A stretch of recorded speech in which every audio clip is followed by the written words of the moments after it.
Hello and Hello. Welcome to Jenesien for Lutador Delete number 10. You join us on a beautiful sunny day. My name is Liam Khan and I'm with my good friend Mr. Roberto Scrigna. Hi guys, nice to meet you. How are you? So today we have a brilliant card. We have 18 bouts for you today. We have 15 submission grappling matches and we have 3 MMA matches, 1 amateur match and 2 professional matches. With Rafael Federico, the son of the organizer Alessandro Federico, who's also competing today, making his professional debut against a kickboxing champion no less. A chance to show what South Tyrolean martial arts is all about. Roberto, how have you found yourself in Jenesien? How have you found the area and how have you found the event so far? Well, the place is actually amazing. The Alto Adige is one of the most beautiful places in Italy. San Genesio is a beautiful, beautiful place, and even this place where the event is beautiful. So everything is so clean or well organized. We will see a very nice event for sure. Absolutely. So let's tell you a little bit about what we're going to be expecting today. So with the 15 grappling matches, we're here to bring you nothing but excitement. And therefore the rules for the grappling matches involve submission attempts as the highest priority for each competitor. With submission attempts as the highest priority, what this means is that you should see fast-paced action and you should see people trying to finish the match. Of course, for the amateur MMA fights and the professional MMA fights, we'll be using the standardized rules, and you should be able to see something truly special here because these guys have made it their life. In the grappling matches, we have a plethora of black belts, professional fighters, and people from all over the world, not just San Jenesien, not just Bolzano, not just South Tyrol, and not just Italy. Truly a global event. We should thank Alessandro Federico for this. He's been putting the Lutador elites on for a long time now, and is it Alessandro you spoke to get on this gig? Yeah, actually with Rafael, and this is actually the first time I'm very excited about this, and I think everyone watching here was gonna be amused by the actual rhythm of the fights. As Liam said, the submission attempts will be highest priority? Yeah, highest priority. So I don't think anyone will reserve some energy for the fight. So it's going to be great. Actually, speaking to that, it's the first time that I've seen this particular format where we have 2 5-minute rounds for each of the grappling matches, which means they have a little rest in between, which is something that's actually fairly unique to Lutador Delete. And it's the first time that I've seen that, but it should incentivize fighters to really fight hard. Yeah, and with the time of rest, they can even change their strategy. Absolutely. They can change the strategy. They can study, for example, in the first minutes the opponent, and then choosing maybe to change something. So that's gonna be cool. So let's say a little bit about the main event. Mr. Rafael Federico, he's here being cornered by John Kavanagh, no less. Yeah, exactly, because Rafael was born here in San Genesio, but actually he's training in Ireland, in SBG, under the guidance of Coach John Kavanagh. So he's training with the best of the best guys in Ireland. So it's gonna be a great debut for him. It's in his hometown, so he will be for sure super excited to. I know that if that was me, I'd be feeling a lot of pressure. What do you think? Me too. I'm not I'm not good against anxiety usually, but that's why I'm not fighting. And I would feel a little bit of pressure, but if he can manage it and to feel the energy that this place can give him, he can have the best performance of his life. It's an interesting matchup because it is very much grappler versus striker for this particular matchup. There's no slouch in Rafael's opponent. Riccardo Sartirana. He's from Milan and he's a kickboxer. Yes, sir. A kickboxing champion by all accounts as well. So in this matchup, I believe Rafael is going to be looking to push him against the fence, take him down. And I believe Riccardo's game plan is fairly clear. He's going to be coming with hands, kicks, knees, elbows. For sure, trying to hit hard Rafael and trying to knock it down, maybe. Now, there's actually quite a few people on this card that you work with, Roberto. So yeah, and I will try not to be in in like 2 bias. Yeah, 2 biased because I work with I'm a nutritionist actually, and I work with Daniele Scatizzi, Rafael Federico Tu, Nicolo Solli, and Walter Cogliandro, and all of them are professional fighters, MMA professional fighters. So it's gonna be great to see them fighting in grappling and to see their skills in wrestling and grappling and trying to submit the opponents. And it looks like we're about to kick off. So we're here for our first event, and I'm going to have no shame in asking Mr. Roberto to pronounce some of these names for me. Okay, the first bout it's between Simone Della Ducata versus Riccardo Marano. Yeah, I would have absolutely butchered those with this English accent. But it looks like 50 kilos versus 52 kilos, 15 versus 17. So this is really some up-and-coming grapplers. Yeah, quite young guys. One from Lutador d'Elite Padova, which is near here in Veneto, and one from Rome, from Eterna Jiu-Jitsu, which is led by Luca Anacoreta, one of the best black belt competitors in Italy. Absolutely, absolutely. That's a name known worldwide. So what I would say is, blue belts and younger guys, that just means excitement. These guys haven't had time to get to the level where they're nothing but defense. It's going to be a priority of offense. It's going to be a big stage for these young guys and a chance for them to really show their quality today. That's going to be cool, for sure. And Ivan Gazzoli also is at the corner of those guys, and Ivan Gazzoli is also a well-experienced grappler. A lot of well-experienced grappler from Italy today. And there is also the pioneer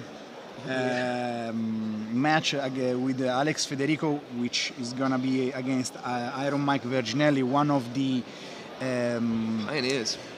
Pioneers of MMA in Italy for sure. So it's gonna be a cool match. This is very much in the style of Alex Federico. He's a bit of a crazy one in the sense that he's organized the event, he's competing on the event, he's giving up something like 20 kilos, just standard procedure for Alessandro. I would say that he's got a death wish in terms of wanting to get himself into these, but he nearly always prevails. You know, he's a great technician and a fantastic example of the real beauty of jiu-jitsu, in the sense that really it is the person who has the best technique and the most experience able to prevail. So I'm really excited to see that match, the main event of the grappling. And when it comes to Lutador, this is a show that's near and dear to my own heart, having competed on multiple Lutador deletes in the past myself. I've competed against a guy called Patrick Beniti, who is also on the card today. He is running a gym in Murano, and one to watch. Very, very experienced grappler. Another one on the card today that I'm extremely excited to see. How was the match between you and Patrick Benetti?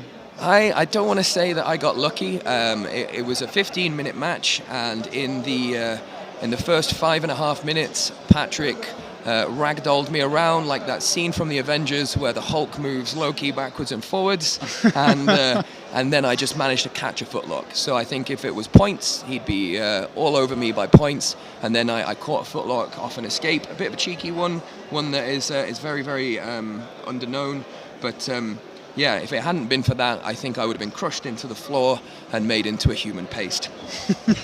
Have you ever been competing in a tournament with just submissions? Like this format? I have competed in this kind of a format before, and I think it is really something that you have to prepare for. Yeah. It's a very, very specific rule set, it's a very, very specific rule style, and it's something that if you're not aware of this, sometimes you can get caught up in your own game, and you can actually succeed the match to your opponent because they're trying to finish the fight while you're trying to be maybe a little too technical. Yeah. Sometimes I actually find that this format doesn't actually favor the more experienced guys if they don't know how to adapt. Yeah, maybe they favor the guy that is more able to put an attack, a subsequent attack every time. So, and the only strategy to prepare is just to shot the best weapon you have. Absolutely, and for the viewers at home, I think that's something that they're going to love to hear. Aggression is definitely the name of the game. And aggression means entertainment. It does indeed. Okay, so in terms of the history of Lutador Delete, it's grown and grown every single time. This is something that you've got to give your hats off to Alessandro Federico and all of the guys from Gracie Jiu-Jitsu Bolzano. They know how to put on an event, they know how to make a spectacle, and they know how to make it entertaining. A lot of the matches today, guys, might not necessarily be the same belt level, but they're also not the same weight or the same age. Exactly. It's been tried to be matched across these criteria rather than necessarily black belt, exactly the same age, exactly the same weight and fitness. I think that's going to be something that's going to be really interesting because it means that each guy has to prepare adequately and appropriately for their opponent. And especially because every fighter comes from a different background. We have Brazilian Jiu-Jitsu black belts, we have professional MMA fighters, which doesn't mean that they are not at the level of a black belt, even if they don't own a black belt. But for sure their level is high because they compete. For example, the three guys I spoke about before, Daniele Scatizzi, Nicolo Solli, and Mantre Cogliandro, all of them compete in Bellator, which is one of the most high quality promotion in America and Europe. So yeah, absolutely. And let's have a quick look at those matches now. So we have, we go from the top of the card down, we have Nicolo Soli versus Lamberto Raffi. Lamberto Raffi, also an absolute legend of martial arts in Italy, a long-term veteran black belt, the heavier man, also the older man. You know, yeah. I think Lamberto, how old? You know how old Lamberto is? I don't know how old is he. I think he's definitely over 40, maybe even over 50. So this is going to be very much a match where you see cardio versus experience. Yeah, exactly. Is it the wily experience of Lamberto Raffi or the non-stop cardio and enormous output of Nicolo? Yeah, Nicolo is 25 actually, and the match is at the limit of 90 kilos, right? Yes, and I don't think Nicolo is anything close to that. No, I just can't say that because I'm under a professional secret, but no, not close to 90 kilos for sure. No, but Lamberto is every bit of 90 kilos, and he will try and make Nicolo feel every single gram of that. Yeah. Okay, what about Daniele Scatizzi? What can you tell me about him? He's a character, isn't he? Daniele Scatizzi, I think, is one of the most entertaining fighters we have in Italy. His way of fighting is always very explosive. He has a huge judo background. He's a black belt in judo. And I don't know if the listeners know, but Daniele Scatizzi's father was also a black belt in judo. Oh, wow. So it's a family thing. Yeah. And I don't think I've ever seen that guy without a smile on his face. yeah, he's always smiling. And Michael Benetti instead is, I don't know where is he from. You know where he's from? Not off the top of my head. This is... there's so many high-level guys on this card that it's difficult to keep up with absolutely everybody. But just to finish off the idea is that Nicolo and Daniele Scatizzi, two of the best-dressed people in mixed martial arts. Yeah, because they're always fancy with the dressing, and they always put the most, how can I say? You see 10,000 people, you can pick him out immediately. Yeah, exactly. You know the game where he's Waldo. Yeah. You can do Where's that. Daniele? Where's Daniele? You can find it in 1 second. Okay. Okay, so first fight from Simone Della Ducata, Riccardo Marano. Second fight, two women, the only women in the card, Miriana Greco versus Giulia Rodio. I know that one of these is Alessandro's. Has been training with Alessandro from being a very young kid. And I think it's Miriana. Yeah, it's always incredible to see a set of homegrown talent just sort of work their way through the ranks and get themselves to a point where they can compete in an event of this magnitude with one coach. It's always interesting to see that because they usually develop quite a specific style, and that's something that's always interesting to watch. Quite an interesting puzzle. See how that going to get solved. And she will be facing Giulia Rodio, which is, I think now she's a purple belt in Brazilian Jiu-Jitsu. A bit heavier?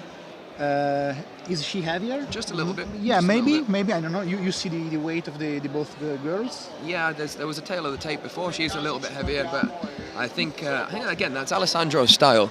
Alessandro really likes to give good tests to the people that are around him. And you know that's evident all the way throughout the card. But you know, if you're confident in your martial arts, why not? Yeah. And third match we have Marco Manara versus Alessio Di Liberti. Every of those two guys are well experienced in MMA. Marco Manara faced 4 years ago Danilo Belluardo, which was one of the first Italians to reach the level of the UFC. And Alessio Di Liberti also was one of the pioneers of MMA in Italy, so it's going to be experience match for sure, because both of those guys are quite, I wouldn't say old, but they're well-grown adults, 41 versus 43 years old. I've rolled with Marco, and he's a very tricky customer, and obviously Alessio has the credentials, you know. Yeah, Grappler Squares World Champion. Wow. Yeah, that's a resume. It's an intimidating look. Yeah, exactly. With that vein on the shoulder, pointing at us. I'd be struggling to keep eye contact with that thing looking at me. Okay. Next down. Next one, we have Carlo Spolaore versus Walter Cogliandro. Carlo Spolaore, I don't know him very well. I think he's from Trento, so not far away from here. Walter Cogliandro instead is from Novara, which is a city next to Milan. He has a very big wrestling and judo background, so we can say he is well experienced grappler. So his specialty in MMA for sure is grappling.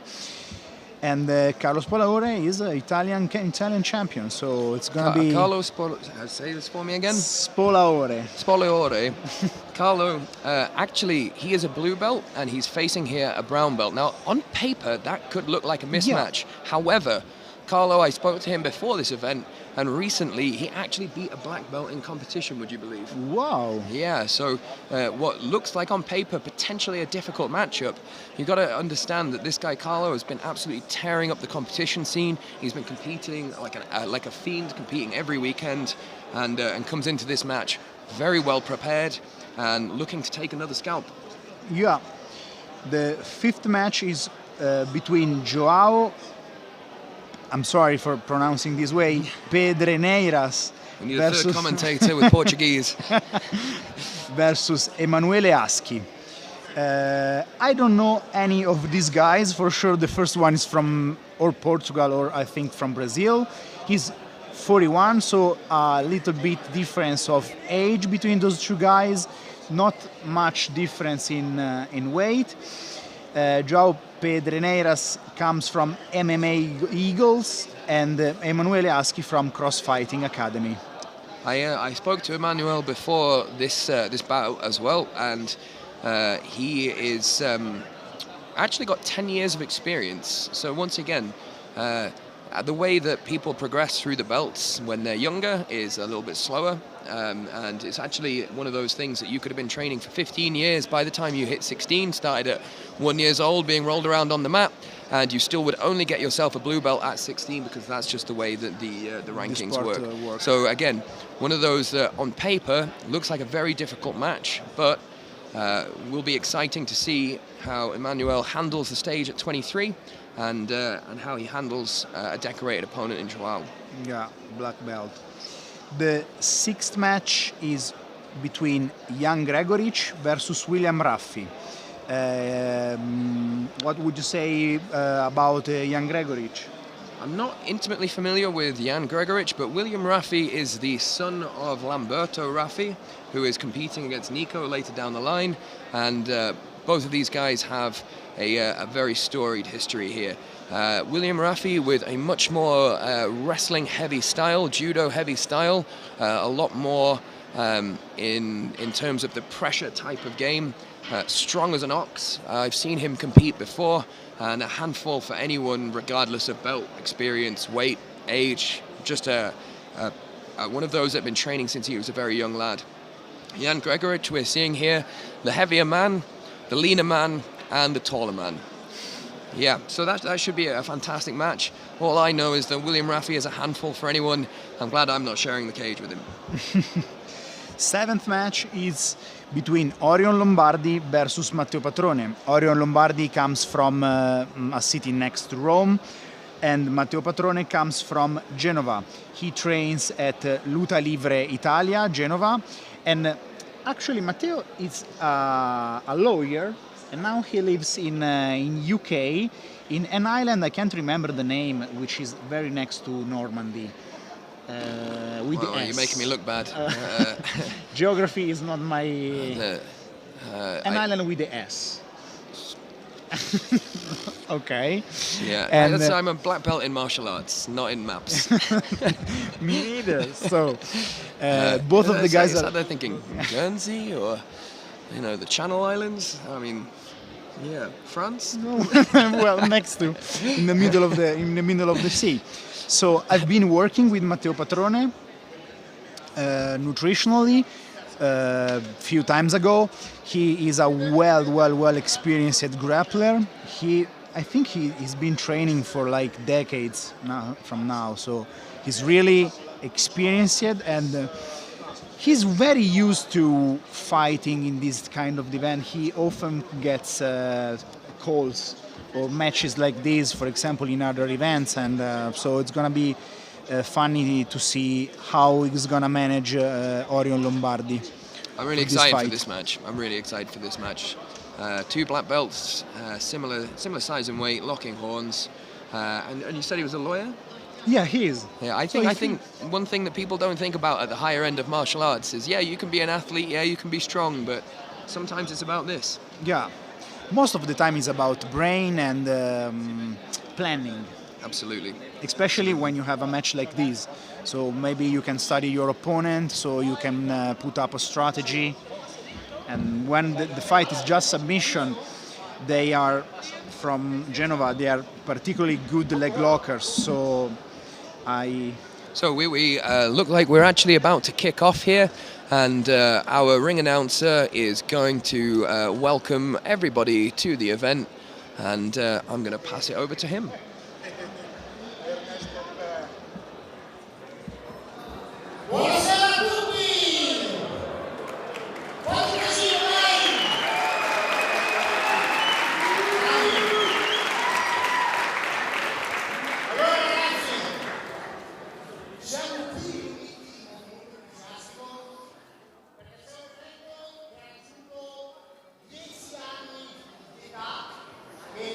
Potrebbero sembrare pochi,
I'm going all the way. I'm going, yeah, my blood is rebel. I'm going all the way. I'm going to another level.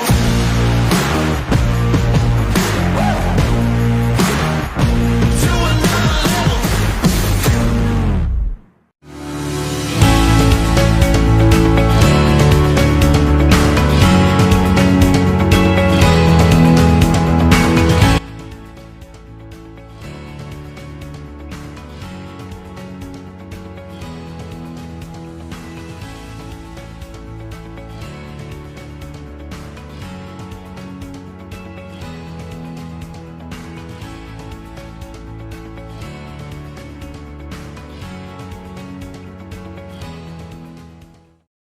Do you ever look at someone and wonder what is going on inside their head? Paradise, paradise.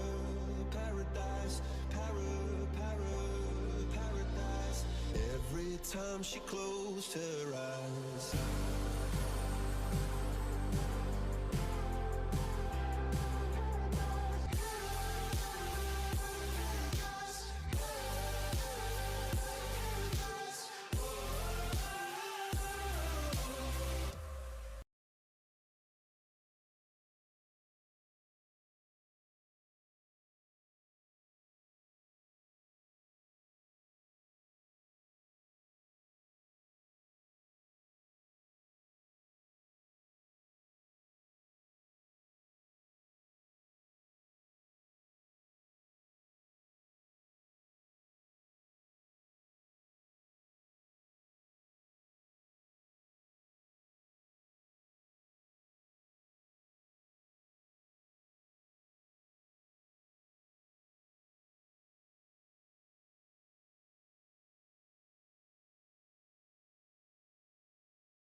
All'interno di questi nomi ci sono dei campioni che hanno fatto veramente la storia.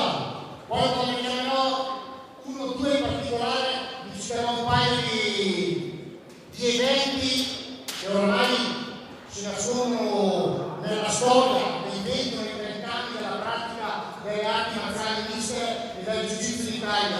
Cominciamo! Gli ospiti dell'angolo rosso dell'Italia Jiu-Jitsu, Riccardo Dalle!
Questo è veramente un altro pezzo di storia delle arti lottatori italiane, del boxing team di Latispoli, William Raffi!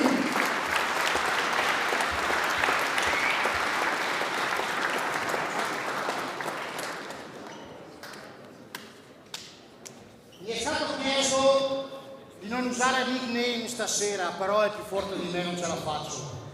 Il furetto di Alezzano della Superba, o altrimenti detto il profe Matteo Padrone!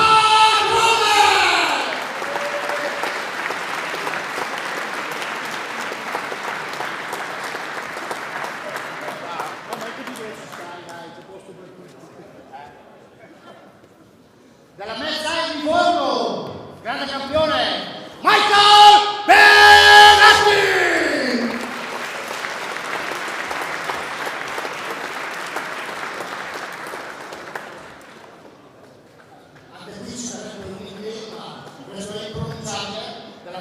Ferrara, Mattia Menegatto!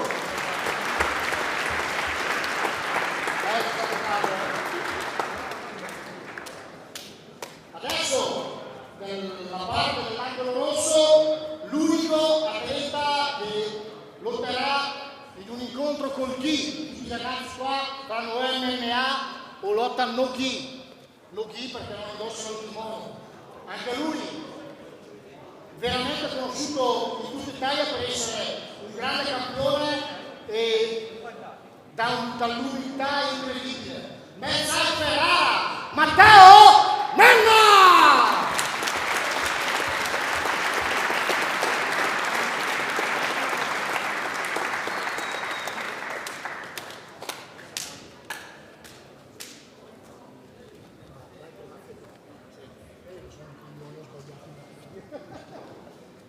Allora, prima ho detto, parlando di Raffi, che avevamo davanti un pezzo di storia.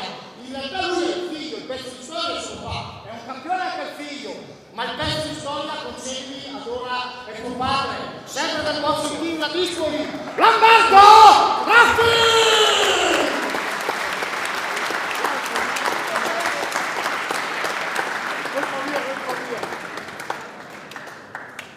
Allora, adesso entrerà uno dei giganti buoni delle arti marziali italiane. È un mito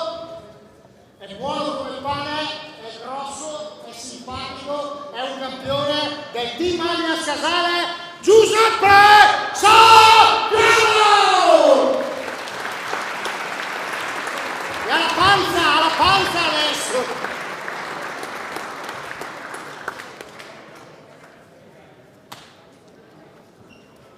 Altro lì caratteristico, non vedetevi l'impano di Castelletto del team superba Alessandro Ardini!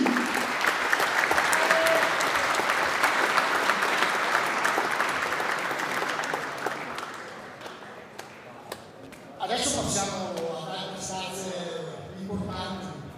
Anche qui gente che ne ha fatta chilometri e chilometri sul tatami. Cross Fighting Academy, Alessandro Forza!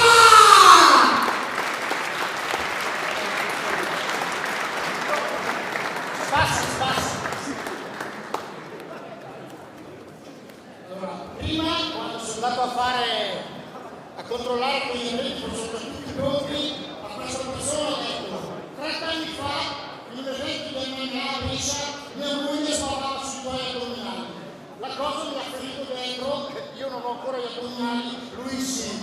Anacoretta Jiu-Jitsu, Mari Verginelli!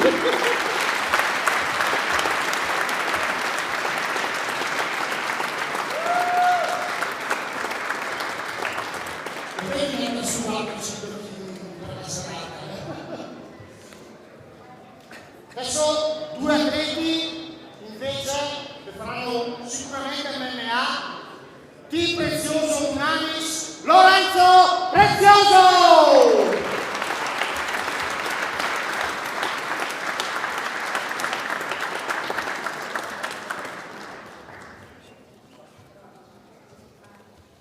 L'ultimo, dell'angolo rosso, del team Mazzocca Borre Boxeris, Riccardo Saturana!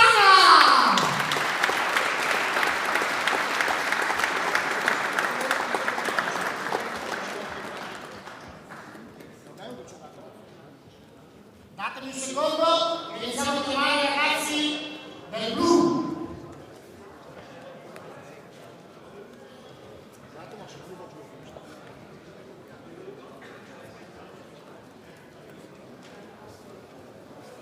Bene, l'angolo rosso non presente nella banda, cominciamo a chiamare tutti gli altri. Buona parte, anzi, vede tutti questi ragazzi nascono sotto le fila del Jiu-Jitsu Bolzano e del Lutador lì, nelle varie sedi sparse in Italia, attraverso gli insegnamenti, buona parte del maestro Alessandro. Primo che chiamiamo, Lutador di Padova, Simone della Lucata!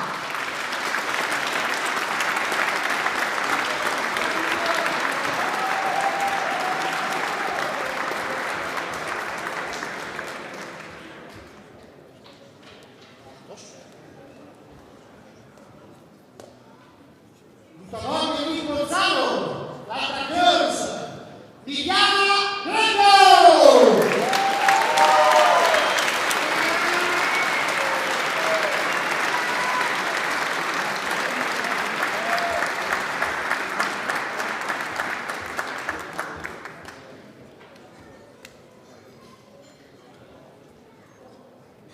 Del team MMA Heroes del Lutador di Trento, Marco Canara!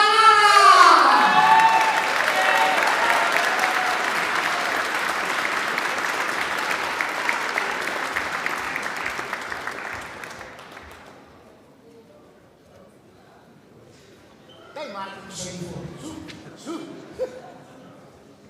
Sempre MMA Heroes, Lutador di Trento, Carlo Sparaone!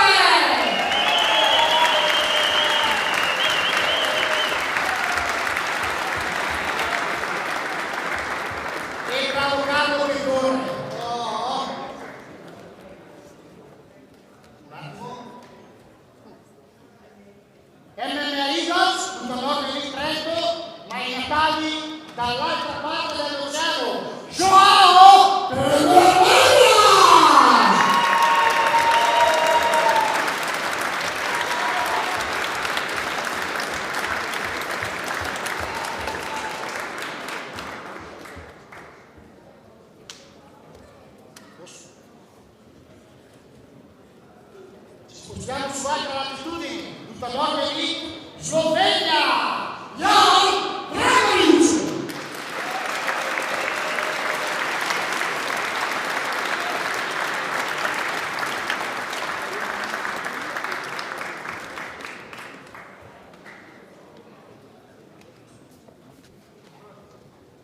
Allora, mi ricordo di questo atleta mi poi impreparato, non so per Lutador di poi Alessandro si incazzerà con me che però figlia.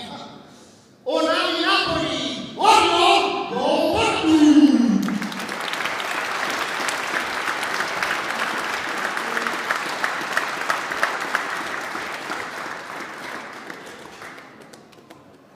Permettimi la battuta, Orio Lombardi, la squadra di Napoli, un po' lontano. Straight Brazil Island, Daniele Scavizzi!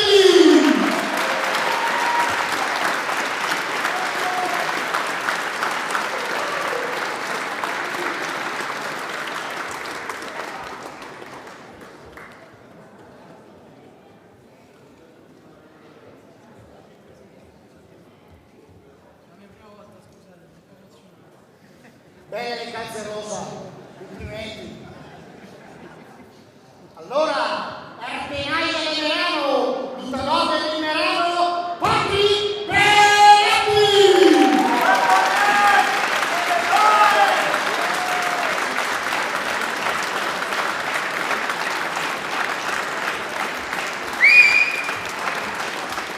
Vai Patti, vai Patti!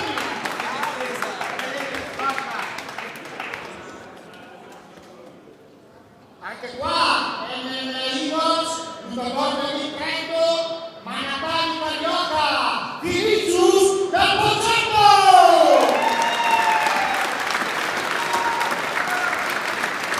Anche lui deve fare il cambio col D perché affronterà Mena, che è l'unico incontro col D della serata.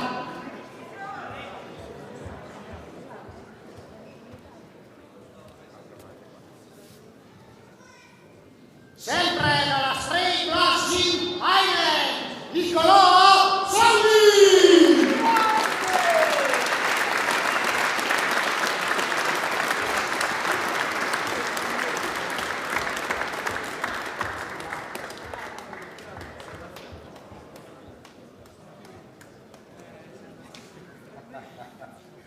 Lutador di Bolzano!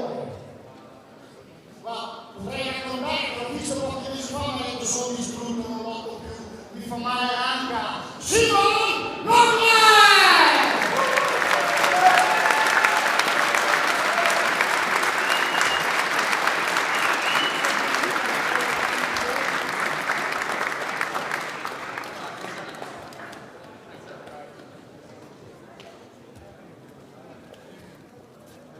Volevo chiamare il nostro geologo, ma mi dico che manca la pesi, e quindi basta. Lutador di Bolzano, Angelo Longino!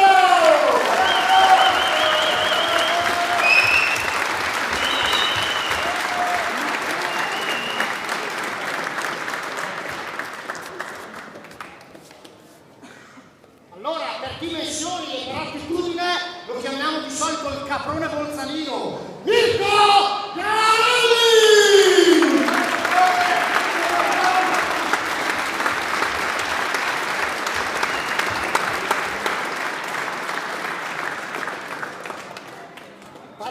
Patri, ho sbagliato?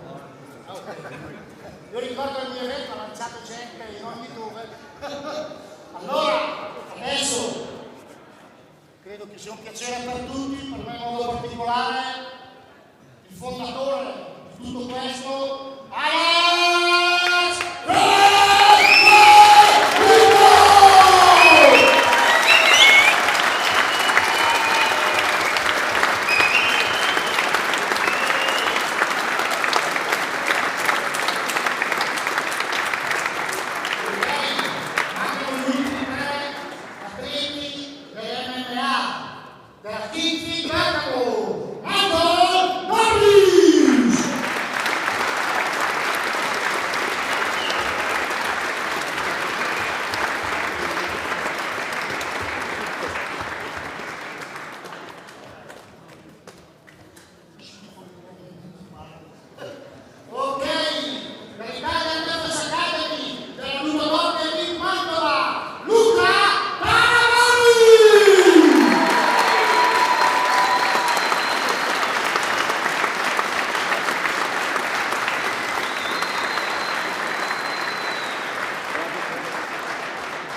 galanteria, chiamiamo prima la nostra round girl, Mary De Rosso!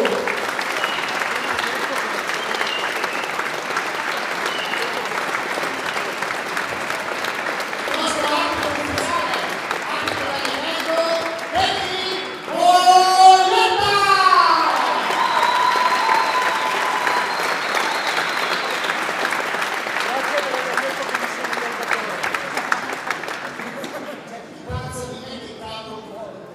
Sta facendo una fatica a tenere dentro la palla che voi non immaginate io ormai.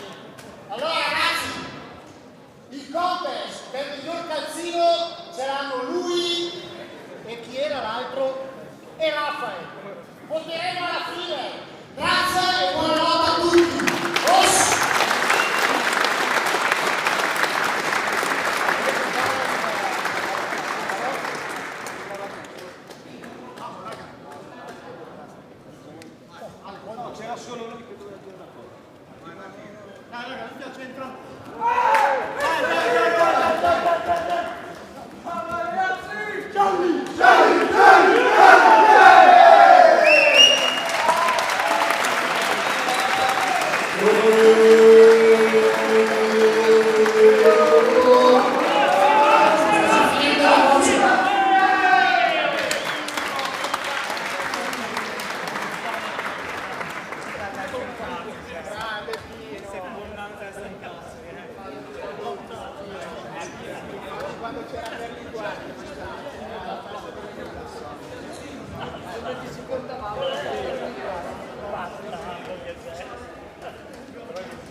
Do you ever look at someone and wonder what is going on inside their head? Paradise.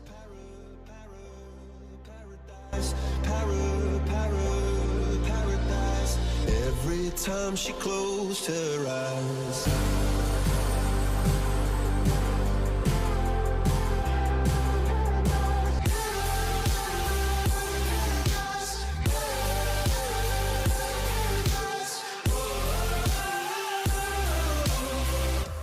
I'm going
Tempo.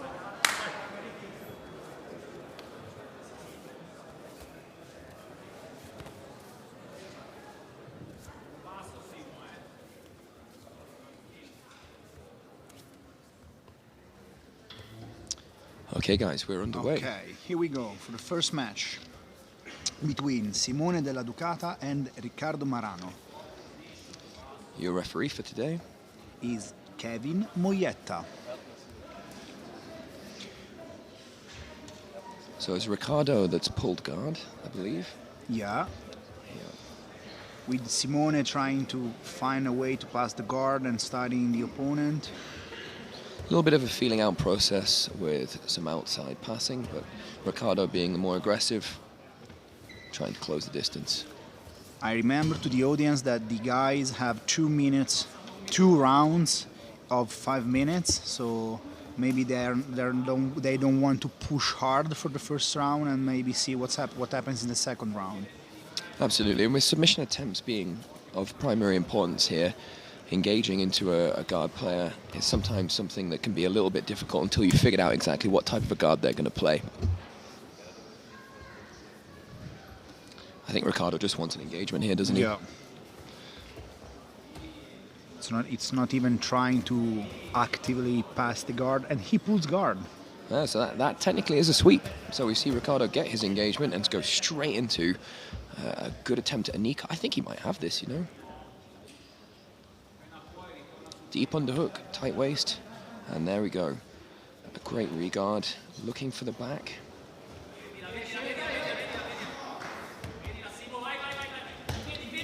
You see what I mean about these young competitors? Exciting stuff. Riccardo back to guard. While the age gives them cardio, flexibility for sure. That's one thing that we didn't mention in the build-up to this is, actually this is held at a fairly high altitude. I think it's about 1,000 meters. Yeah, 1,001. Yeah, which is something that plays on every competitor's gas tank. And when I competed here before myself, I felt that, 10 minutes was actually quite tough to push the pace all the way through for me. Yeah, for me too. I've been in Brunico, which is 800 meters, and the first rolls I did were terrible. My cardio was like 20% less than usual. Looks like Simone has grown in confidence here. We should remind people that there are actually no heel hooks in this particular rule set. We are going with a simpler rule set because of the age of these two competitors. Straight foot locks, though, are allowed. This looks tight. He's bellied it down. Simone doing a great job to keep pressure on that foot. Riccardo with the deepest submission attempt we've seen so far. That's a clever inside wrist grip there. That inside wrist grip keeping him safe from the pressure being applied to this foot. But he's got to think Riccardo must be up now. Beautiful, well done. Good defense from Simone. You must think Simone's got to push the pace now. Yeah, that's a deep submission attempt, and with submission attempts being the name of the game, Riccardo's up and showing why he wants to push that aggression.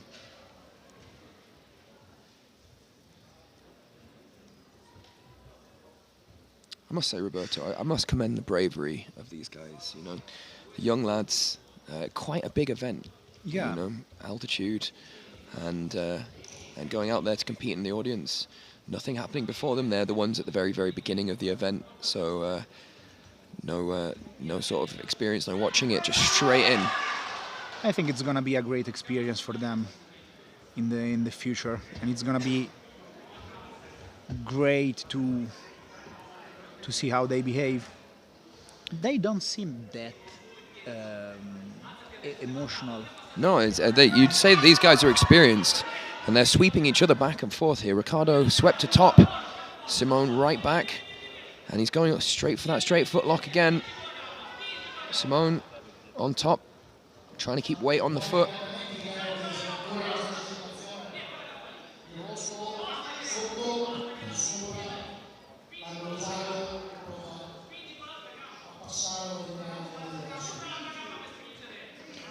Riccardo still trying to get the footlock on Simone.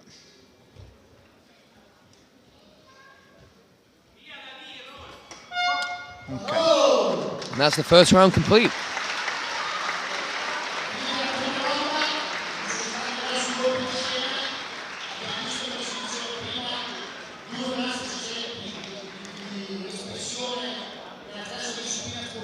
The competitors are going to go back to their corners, short rests, and then we'll re-engage. 2 5-minute rounds.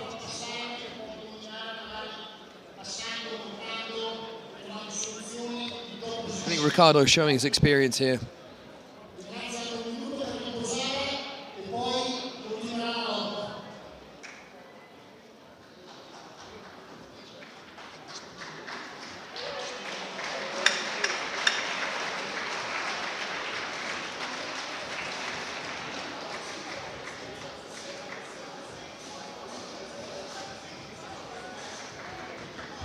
So with Riccardo comfortably up, what do you think Simone has to do in this next round?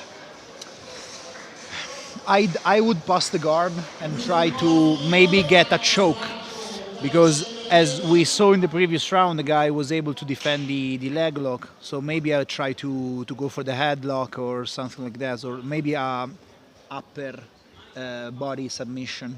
Absolutely.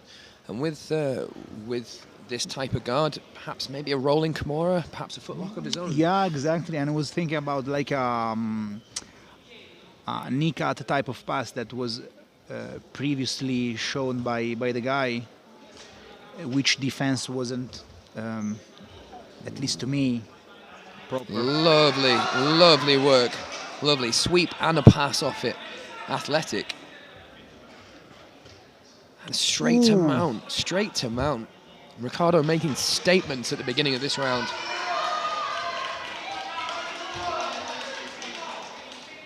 Simone's working hard off the bottom, but with this high mount, could we start to see a submission set up from here? Well, he's given up his back, but he's also given up an arm. That's tight, that's tight. Tap, and there's the submission. Here's the tap. Fantastic effort from Riccardo all the way through. He clearly had a game plan, didn't he? Play guard, invert from that guard, and tackle him. Well, very well played. I think that finishing sequence was way beyond his years, way beyond his years. Very well executed. Inverted sweep, past the guard, maintained side control, took mount, and an arm bar off his opponent trying to escape. Textbook stuff. And we remember that those two guys are 15 years old, so really young. I'll tell you what they have done, Roberto, is they've set a precedent for the rest of the competitors. Excitement's the name of the game, and submissions are what we're here for. Yeah. Well done, guys.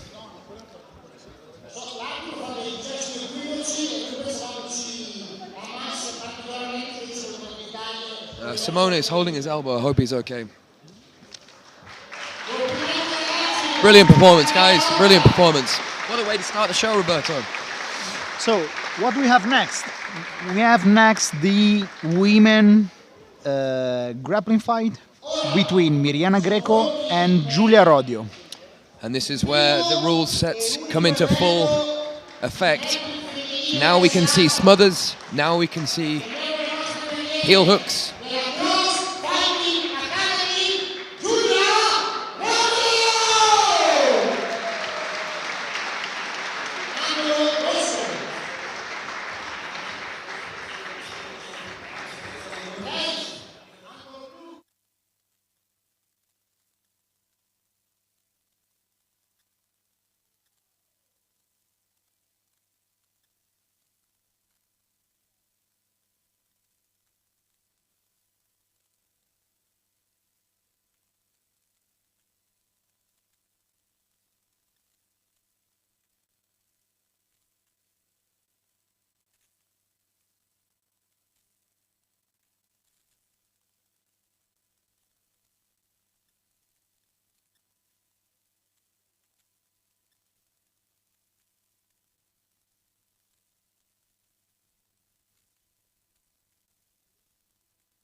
Here we go. Match Second number 2. Lots to live up to. And being the only women on the card, you think they'd be here to put on a performance. No guard pull, straight into the stand-up. Oh, I like wrestling. Oof. Nice. Giulia showing her power there.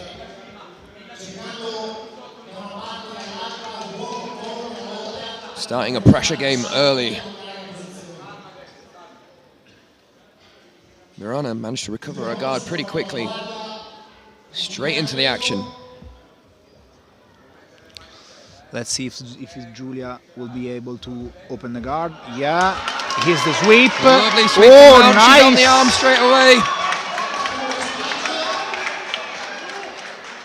Armbar attempt from Mirjana Greco. And back to the guard. She's working hard to break the posture. That's a bit unconventional. I've not really seen that before. Maybe she's just trying to tire out her larger opponent here.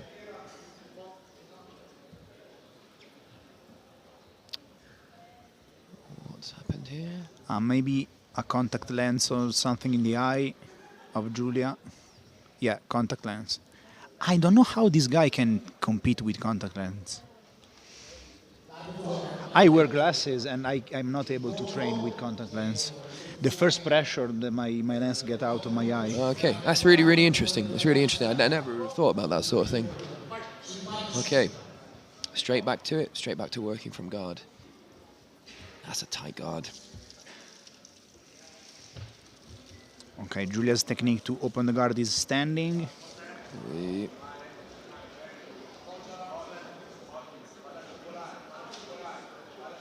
Just climbing high from that position. You think after what just happened that this position would favor Giulia again, wouldn't you? She seems like the more powerful, more experienced stand-up fighter, but Mirana, she is all game.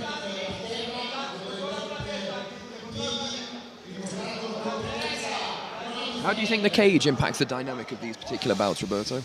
I think that this kind of cage favors maybe guard pullers because the distance it's short, so maybe the idea to pull guard and maybe attack the legs, it's a quicker way to get the submission.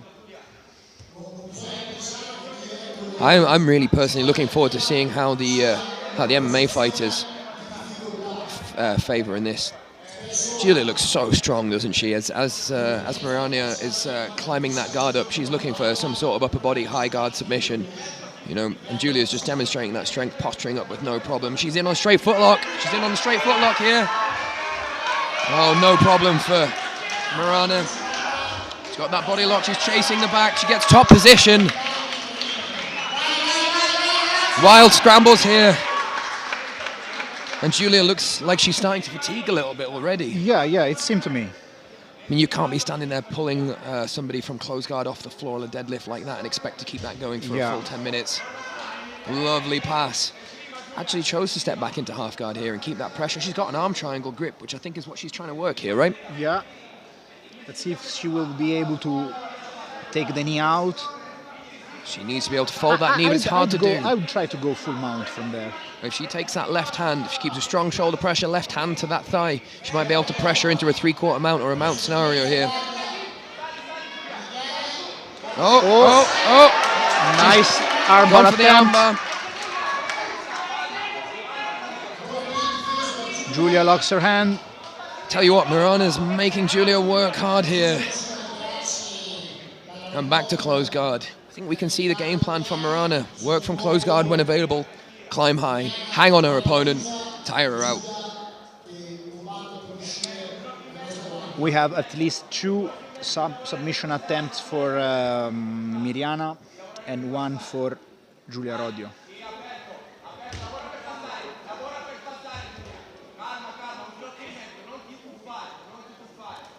This really looks to me like a battle of technique versus athleticism.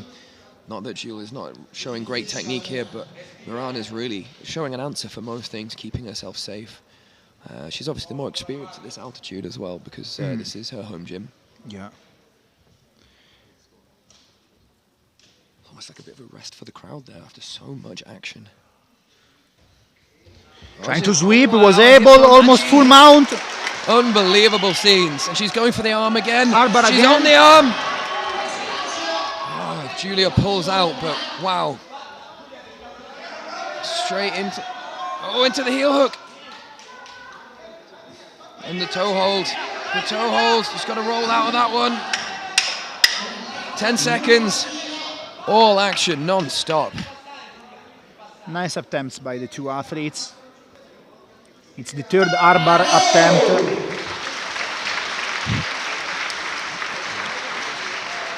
Very nice armbar attempts from Mirjana. Nice defense from Julia. How would you score that round? I'd give the round to Mirjana. I think so too. I think so too. Because she was more active and she tried to submit at least 3 times and Julia twice. Would you count the toe hold like a third attempt for Julia? I think that toe hold was the deepest submission that Julia displayed, but those arm bars were very, very tight, and the arm bar that she had to stack and pull out of, that also looked incredibly tight. Feet position was really, really good, and even if the submission attempts were equal, I think you can say, despite the takedown from Julia, Mirjana with a hip bump sweep, with the back attack, with the guard pass attempts. I tell you, who is winning though? The fans. Yeah. Who's having fun? Yes. Look at Mirjana. She's just grown in confidence. She seemed 10 feet tall in there at the moment. Jumps to pull guard. It's back to the same strategy. Yeah. Looks like Julia's going to try and slow this situation down a little bit, knowing what Mirjana is throwing at her. Mirjana straight back to work with that high guard. A bit of a rubber guard going on here. She's clearly trying to attack that right arm. Oh, she's on it again. She's on it again. Again, when submission attempts are this important. Maybe a triangle attempt. The submission chain here. Armbar, triangle, omoplata. Classic.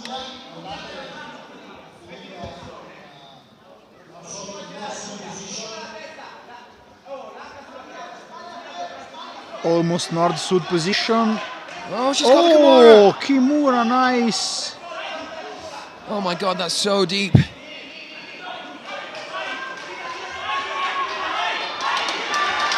Unbelievable scenes. How did she survive that? God, I wonder if she's taken some damage here. That's got to kill your confidence if you're Julia. That was so tight. She's in on the heel hook.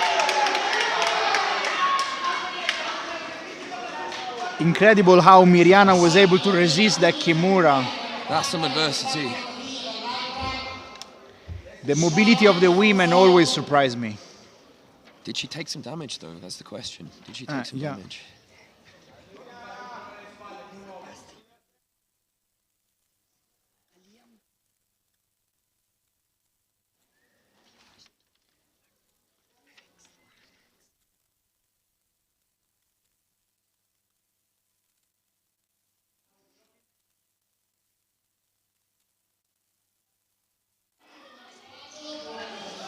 Another reversal, and a beautiful sweep off that reversal, but she's given up a leg.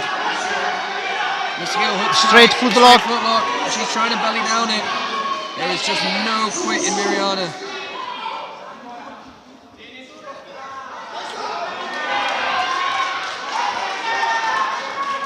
Mirjana's going to have to put something on the board here because those two submission attempts were really deep. Yeah.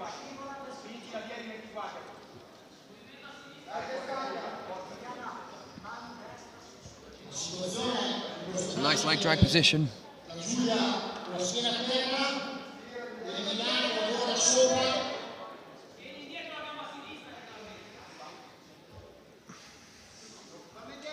Oh, she's got a leg caught in that leg drag position. Okay, so essentially not a bad position to attack a footlock, but not a bad position to attack a pass either. Usually this position would favor the top player when they've got their foot flat to the floor like that because it's very hard to pull through for the heel hook.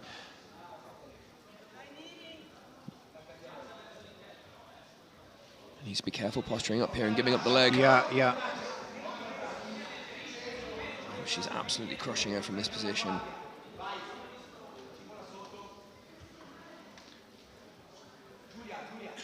Giulia trying not to get past, trying to recover some guard, some type of guard. Maybe she's trying to recover a position where she can easier defend herself.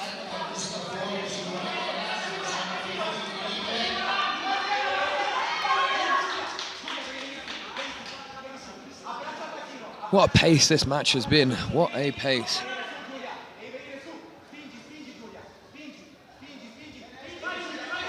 Go, go, go, go, go. Giulia gets back to top.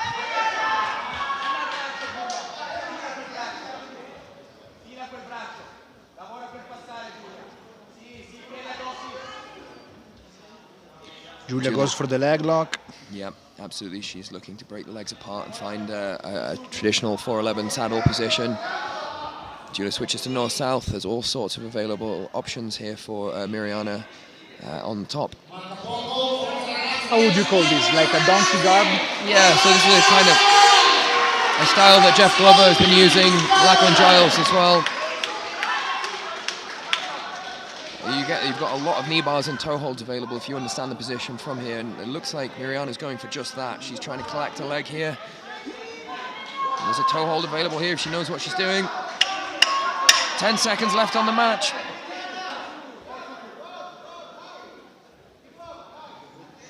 Sweep for sweep here. And it's over. What would you give this round to? This round I would give to Giulia, no doubt, but it's how the previous round went. So I'm slightly inclined to favour Giulia here for the depth of that Kimura and for the depth of the attacks. There was a toe hold in the last one in the Kimura, and this one. That Kimura really seemed to me, if you're favouring submission attempts, then that's really the thing that I thought was closest to finishing. But, yeah, the Kimura was almost 1 millimeter close to finish. Yeah, I've Incredible no idea that what came out the back of that in terms of whether her shoulder's okay. What an incredible match, though. What an incredible match. It was great. An incredible match, and I think if these guys were the same weight class, it could have been different, you know? Yeah. But that Kimura, the takedowns, the toe hold, there was obviously the armbar attempts. Real back and forth match. I'll tell you what, this really could go either way. It could go either way, and I'd actually be completely happy with either way that decision went. Do you know what I mean? I don't think either person here deserves a loss, really, because it was such a good match. Yeah. Such a good match. The opportunism of Giulia with that Kimura and the toe hold, and the methodical approach of Mirjana. I think obviously if it was points, then I'd give that to Mirjana, no doubt. But to it's Mirjana, not because points. of the sweep, Because of the sweeps and the. And you have to play the match that's in front of you. You have to play the match that's in front of you. Well, you can clearly see that Giulia's left it all out on the mat as well. Seems a little bit disappointed, Giulia. Maybe because of that Kimura attempt. Okay, so it's Mirjana who wins. Like I said, it could have gone either way there. In terms of volume of sub-attempts, Mirjana had slightly more. In terms of depth of sub-attempts, it's Giulia who came closest to finishing the match.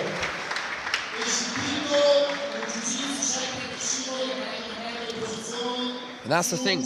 I'm not a judge here. I'm just a commentator. And watching this match, that was about as close as a grappling match can get. Next match, we have two well experienced fighters. We have Marco Manara versus Alessio Di Liberti.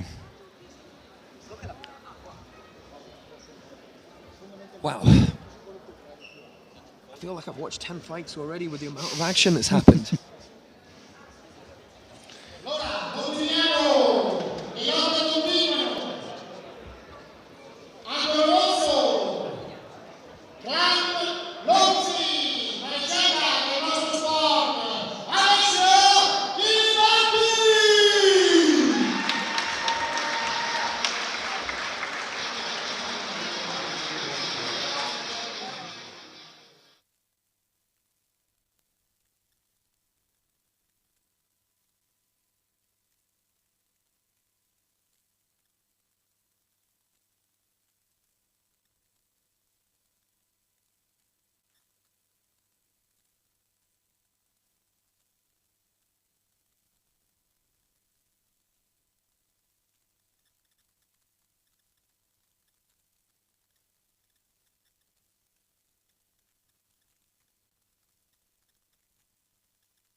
Oh, interesting. It's Alessio that chooses to sit and try and wrestle straight away.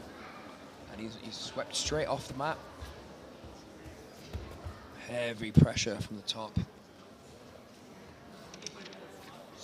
This is what we expected to see. Alessio put that top pressure, that cooker, straight on.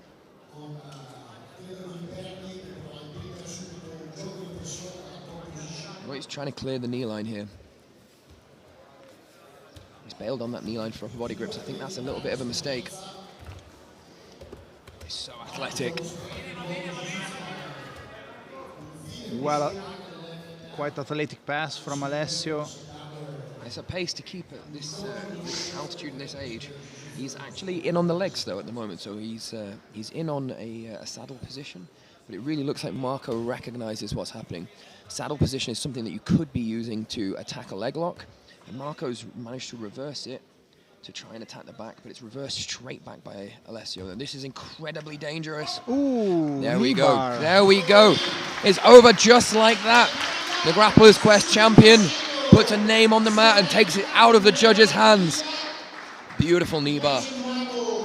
And knee bars, in my opinion, one of the most devastating submissions, something that you have to tap to straight away, otherwise it could be looking at the end of your career. It damages everything in the knee.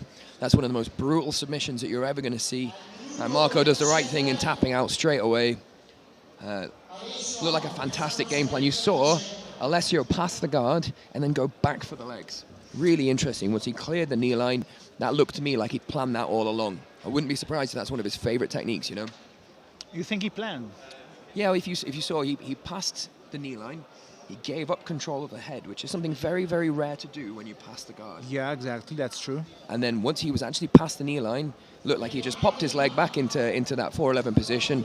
And more common with the catch wrestling, older school style of grappling, going straight for that knee bar.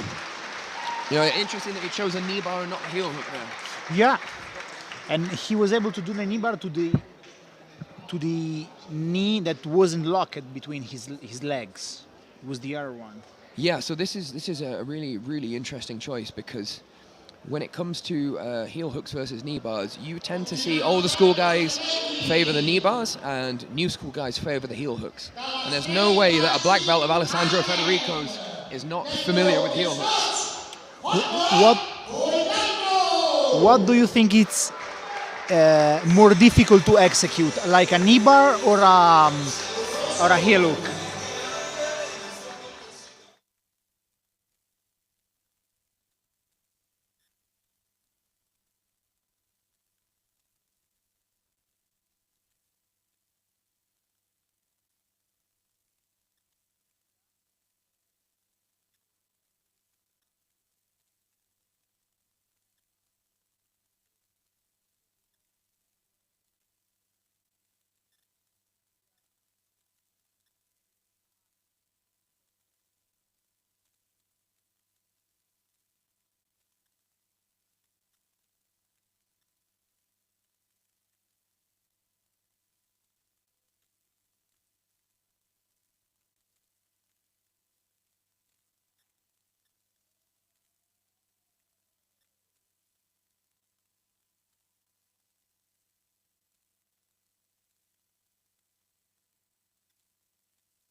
Here we are for the fourth match of the night. We have Carlos Polaore versus Walter Cogliandro. Interesting to see John Kavanagh, Daniele and Nicolo in the corner.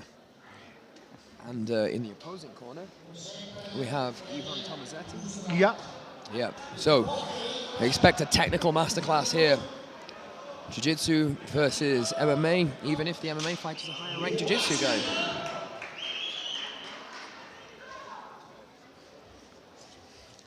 I wouldn't be surprised if Walter Cogliandro will attempt Anaconda choke, because it's one of his favorite technique? I am really impressed with Carlo. I mean, like, he just looks like he genuinely wants to be there. No intimidation from his corner or the level of his opponent or the level of his opponent's competition experience. He just wants to get stuck in straight away. Aggressive collar tying. Looks for an ankle pick, knee tap there. Counter foot sweep attempt.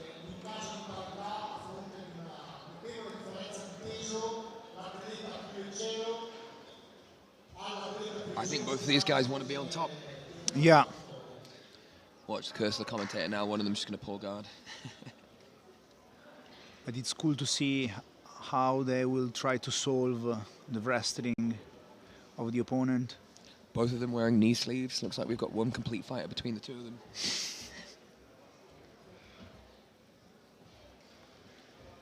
Ooh.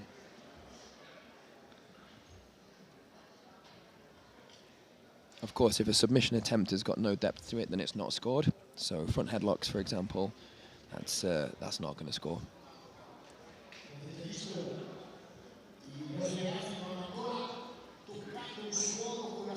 This is something that I actually quite like myself from Carlo here, which is, oh, look at that, look at that.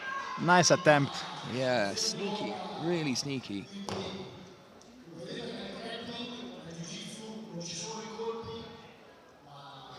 Walter's been in some battles though, hasn't he?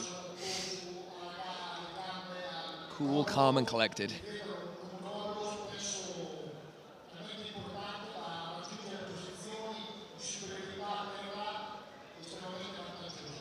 So you say Carlo has to watch out for Walter's anaconda choke? Yeah, exactly.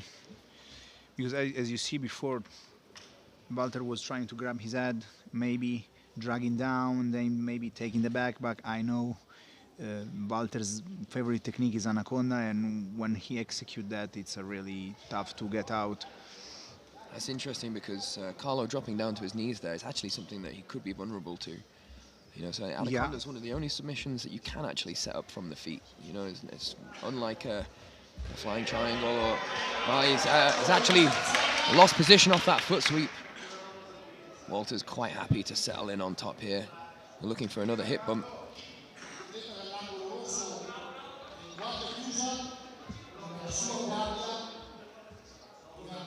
Carlo is aggressive, but Walter's showing his experience here. Yeah. Taking his time, gradually progressing position. He's won the first battle. Carlo's clearly trying to get Walter to base there. If he can base, he can throw up a triangle or a plata. It's not a bad game plan, but Walter's wise to that, and that's why he's keeping his hands on the biceps there, preventing Carlo from being able to really, truly attack with those raised hip attacks. Yeah, always breaking the attempts of Carlo to break his posture, as Liam said. But we know that the judges here are looking for action, and preventing action isn't action itself. You know, Carlo is the one who's trying here, but you have to think so far the biggest moment is taking top position from Walter, and here he stands to try and get enough pressure to pass the guard. Carlo's just waiting for his opportunity. Oh, it's interesting. Trying to split a pass. Trying to wrap the head from inside guard. I've not seen that very often. Whoop. Third Exactly time like to sweep.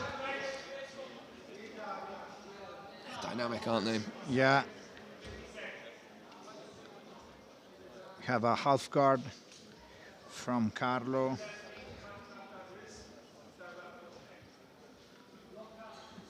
John Kavanagh giving advice from the corner. I think we need to see something big from one of the athletes here, because Carlo's been the one trying to find space and attack, but Walter's obviously the one who's managed to take top in that battle. Oh, here we go. Here we go, just as I said it. He throws up. Oh, he's going for the TP. What a rare submission this is. If he pulls this off, it'll be a highlight reel. Way to 10 seconds. Way to show the judges exactly who's in control. Well played match by Carlo, and for sure this round is his. Yeah, when you have a criteria as clear as submission attempts.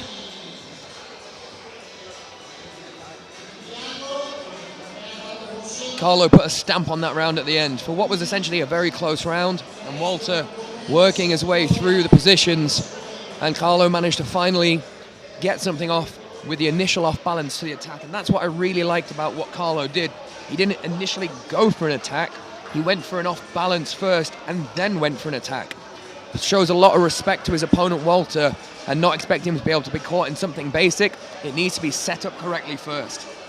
At that level, you just can't throw techniques to the to such a experienced opponent, so you have to set up, and maybe just to have like 2 or 3 kind of different attacks from that position and try to get one of them. If I was in Walter's corner, I'd be telling him to push him up against the fence. See if you can take it into an area that you're more experienced and your opponent isn't. Maybe pull him to the fence or push him to the fence. Okay, this work in the stand-up.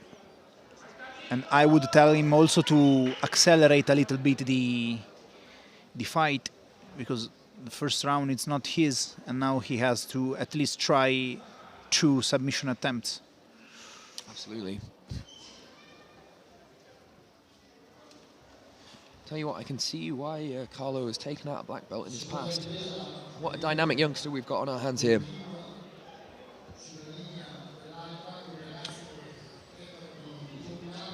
There we go, he is trying to push him to the fence exactly as we said.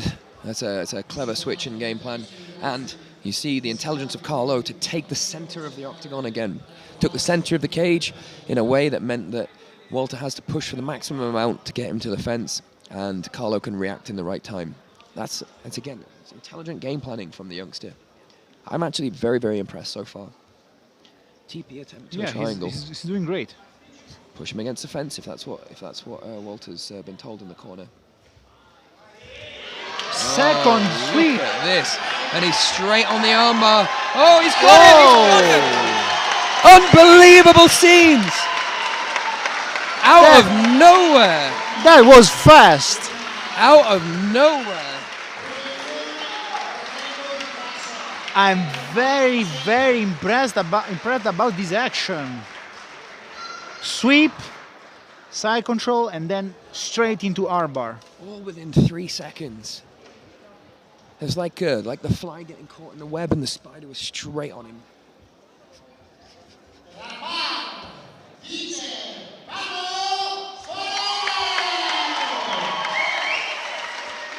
Take a bow, Carlo. Take a bow. Very, very impressive. Very impressive. Very well done, Carlo. What a thoroughly entertaining event so far. This kid's someone to watch out for. Yeah, I didn't expect this result.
I don't know about you, Roberto, but I am pumped after that walkout shoot. Me too, absolutely. That armbar on Walter Cogliandro was incredible. So far, this event has delivered massively. I cannot wait to see how this rest of this pans out. We are at the 5th match. We have Joao Pedreneiras versus Emanuele Aschi. We are at the limit of the 90 kilos here, so big guys. Oh, straight to guard. That's interesting at the higher weight classes. He's clearly got a plan. Double butterflies. This is a very common leg lock setup here with those double overs. Okay, with the butterfly guard and with 2 hands on the legs. This is a very common leg lock setup. And Emanuele. he's got his arm. Look at that, the speed of the youngster trying to pass the guard here. Remember, guys, that we have a very big difference of age between the two guys. Oh, sit out and comes to top. Back and forth scrambles. Emmanuel did well to pass the guard there, straight into a crucifix. Straight into a crucifix. You got to think he's going to try and hunt the firearm here. You got to think that Emmanuel's going to be looking for that right arm that he's got locked up here. Joel's done a good job of getting his left arm back in, so it's no longer caught in that crucifix. But heavy pressure from the person on top. Turn up the heat. Let's see Emanuele.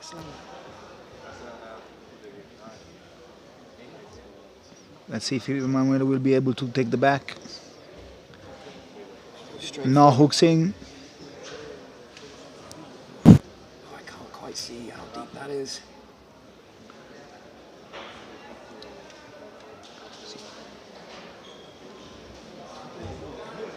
He just have one hook. Joel's doing the right thing of circling towards the open side, keeping great control of Emmanuel's hand. And Emmanuel rolls him back over, sets up an arm triangle, sets up an arm triangle. And Joel just manages to slip his arm out at the last moment. Emmanuel's all over him here. Emanuele almost in the mount position. And he's secured. Beautiful stuff.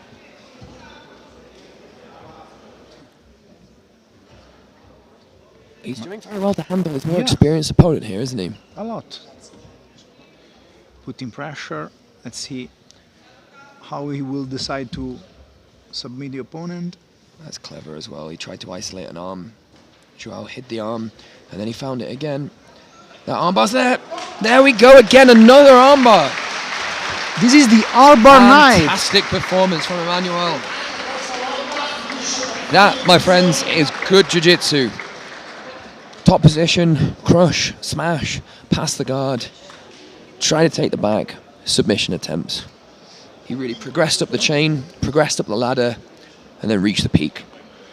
I think it was really well executed, everything by Emanuele.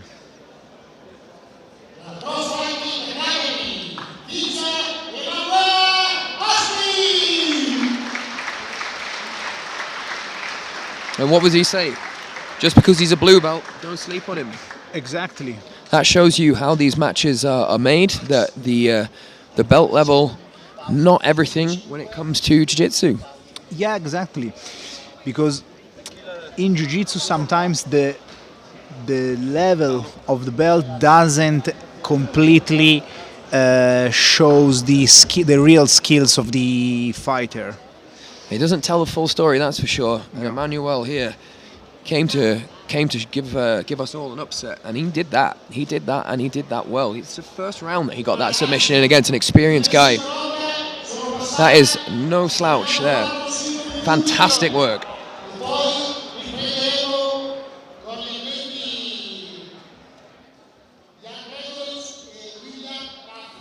Okay, 5 minutes break.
going, yeah, my blood is rebel. I'm going all the way. I'm going to another level.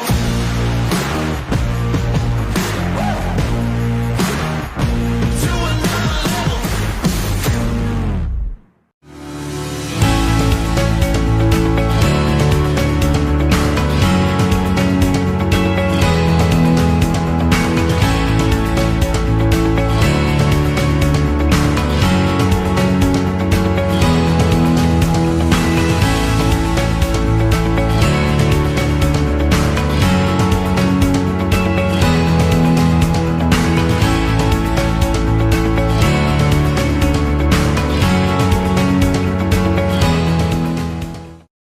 Do you ever look at someone and wonder what is going on inside their head?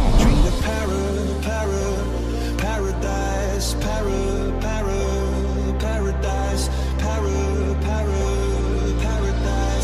Every time she closed her eyes.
sixth match, we have Jan Gregoric from Slovenia versus William Raffi. Now, this is a match that I am incredibly excited for, mainly for William Raffi, to be honest. Like, I know his opponent's very good, but William is obviously the son of Lamberto Raffi, who's coming up in towards the end of the card against Nicolo. And William is a fierce competitor, a very fierce competitor. I think we have a difference in size of the two opponents, or at least it seems to me. Wow, an immediate sweep from Jan Gregoric. Starting aggressive, both of the fighters. Man, you can see the level of these guys by just how they take away space. And jiu-jitsu is all about time and space, to avoid your opponent to have the time to do things and to have the space to defend himself and to attack you. So Jan here is looking to me like he might actually be trying to set up a leg lock. He looks like he's pushing in and trying to get William to actually push him away. You see him reach back for the foot there. You see him reaching for this foot. He's checking if those legs are still locked up. What he wants is William to push him away, and then he can attack that top right leg of Williams. It's quite a clever game plan, because obviously if William doesn't push, he's being smothered here and really smushed underneath this control.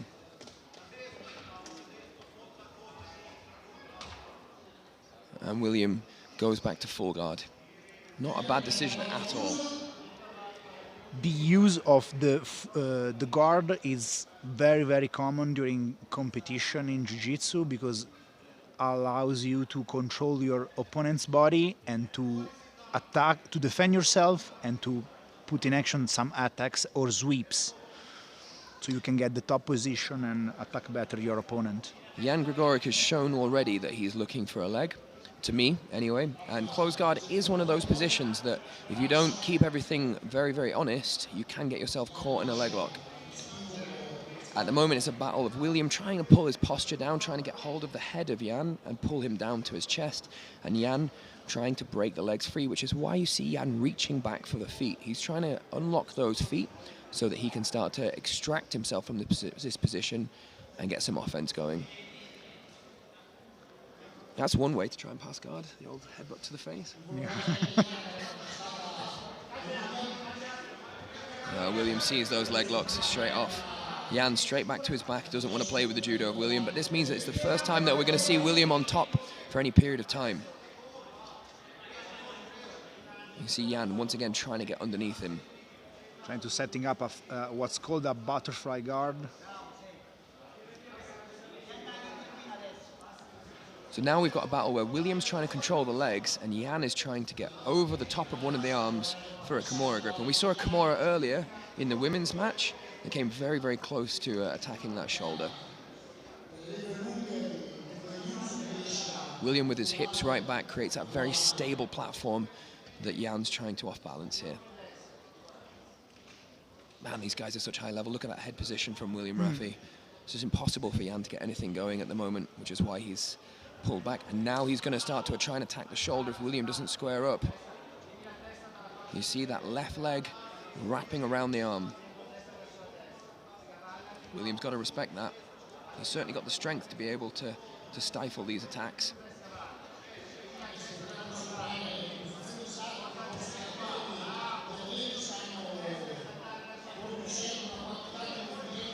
William trying to attack like with a rubber guard, and now back to guard.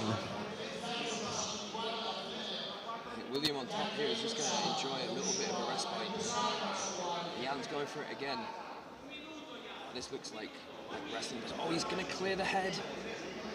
This position's starting to become dangerous, and you might see William try and stand up very quickly and pull his arm out of here in a fast motion if Jan can get that foot past his face. But he gives it up. In a match where it's all about attempting to finish the fight, you've got to say that this is favouring Jan at the moment, because he's the one causing problems and William's the one defending the problems. Exactly. As you can see, this guard is called rubber guard because you need to be very flexible to use the leg in that way to break your opponent's posture and trying to attack the shoulder or the neck.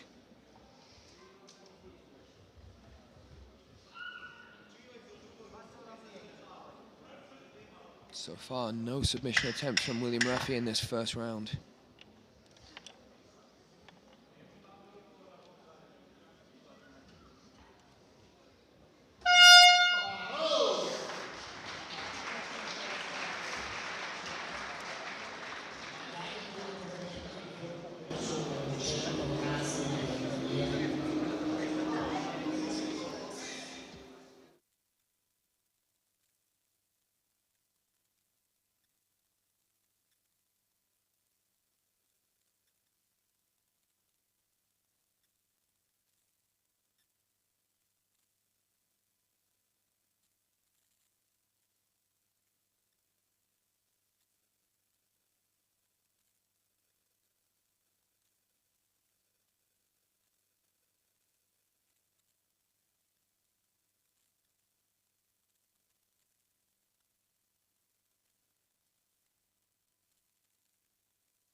And here we go for the second round. After 1 minute rest, we have Jan Gregorich versus William Raffy.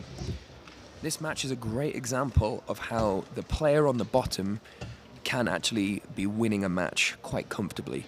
You've got Jan on the bottom who's trying attack after attack after attack, and William who is, in fairness to him, negating those attacks, but he's not getting any of his own attacks off simply because of the volume that's coming back at him. And when you're trying to defend yourself, of course you are not able to attack. Absolutely. Some people say that offense is the best form of defense, and Jan is proving that today. What do you think William has to do here? I don't know. If I were in William, I don't know how to solve this situation. I would try to pass the guard because it's easier to get a submission if you are able to pass the guard. But if I'm not able to pass the guard, I'll just try to tell to my corner to tell me when the match is gonna finish, and then I'll try to attack one on foot. Yeah, so a better strategy to it. So if I was in William's shoes here, I would maybe try, instead of sitting on my knees and trying to pass, I might try standing up and controlling the feet of my opponent, because Jan is showing that he's trying to get underneath with the feet. As we can see here, he's pummeled his feet really deep underneath William, and William is therefore having to use his hands to block those feet, as we can see right now.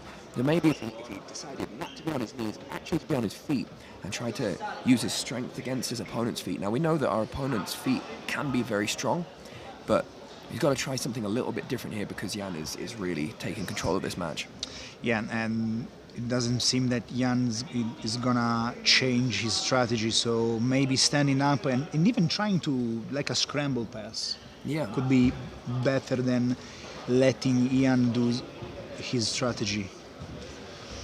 This might be something where we are surprised at the end, where Williams actually, what he's done is he sort of baited this level of effort out of Jan, and as Jan gets more tired, maybe we see him pick it up. It could just be a strategy for all we know.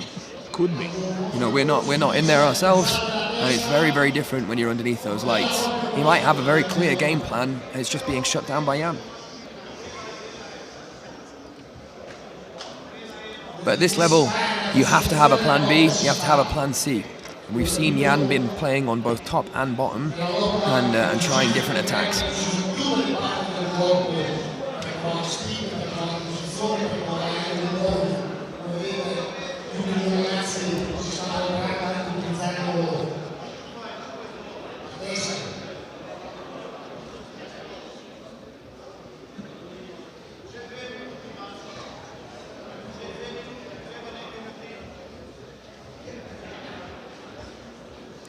With there being no points in this match, this top position is not as favourable as it could be in, say, something like an IBJJF grappling match.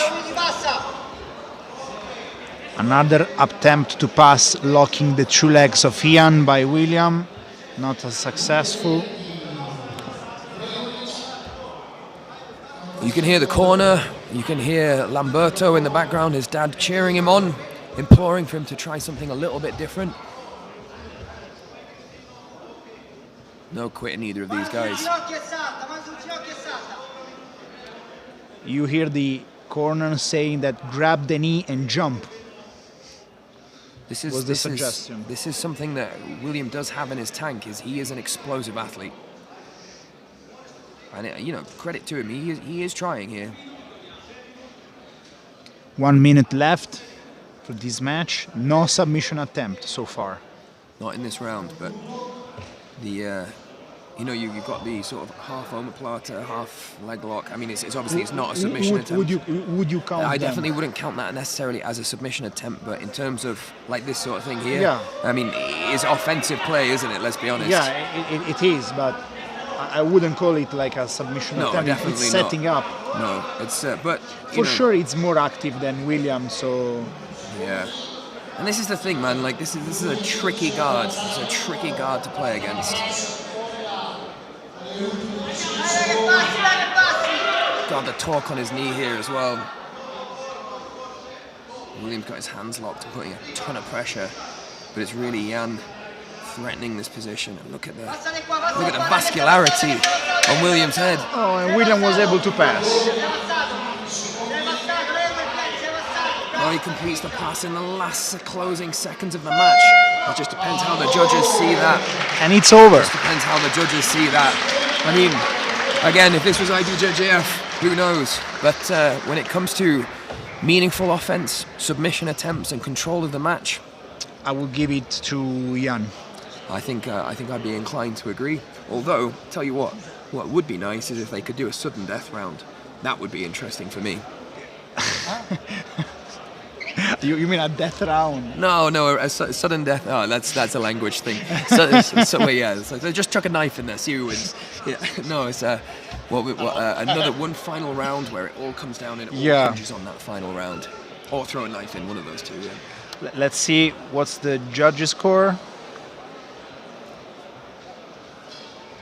I think William knows that was a tough match.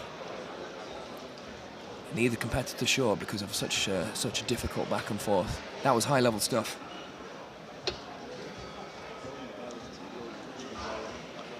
And sometimes you need more time to really figure out how to defeat an opponent.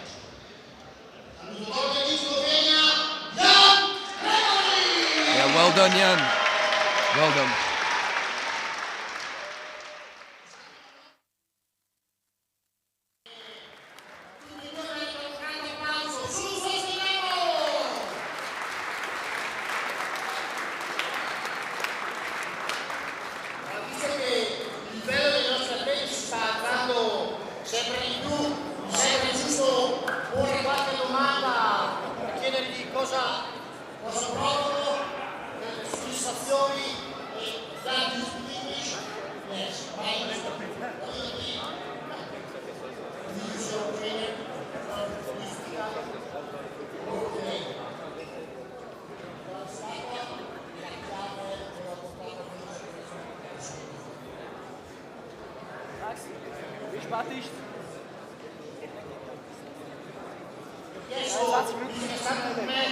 Estremamente chiuso, estremamente occupato, qual è stata la chiave con cui lui è riuscito a vincere questo match.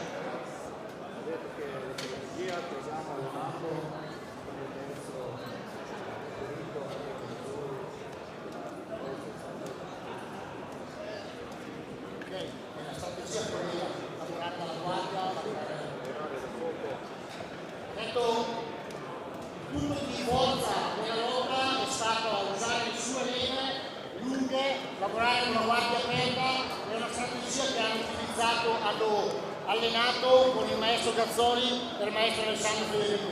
Thank you so much for your presence, congratulations for your fight and for the winner. Thank you. Grazie a tutti. Italia, grazie.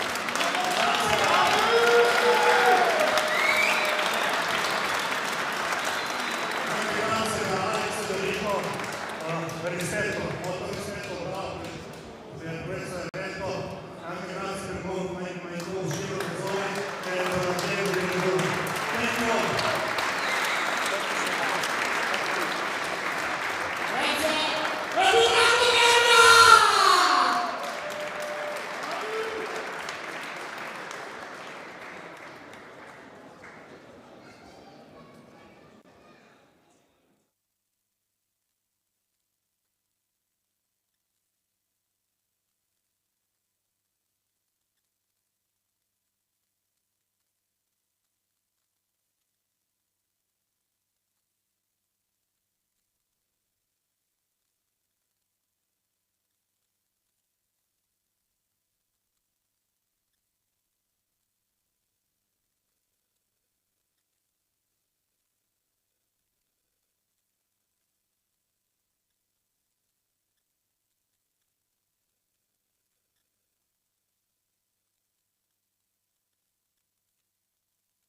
look at someone and wonder what is going on inside their head? Paradise, paradise.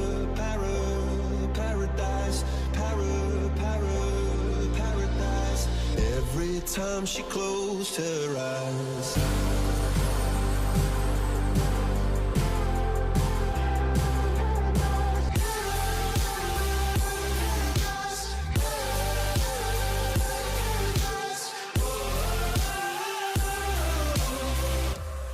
I'm going all the way. I'm going. Yeah, my blood is rebel. I'm going all the way. I'm going to another level.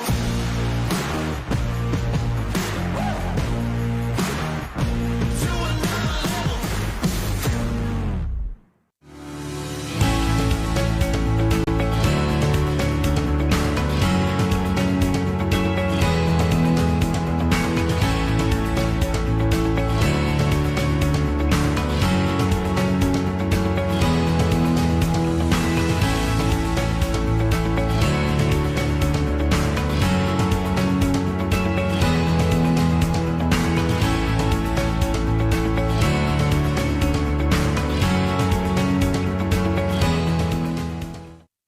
Do you ever look at someone and wonder what is going on inside their head?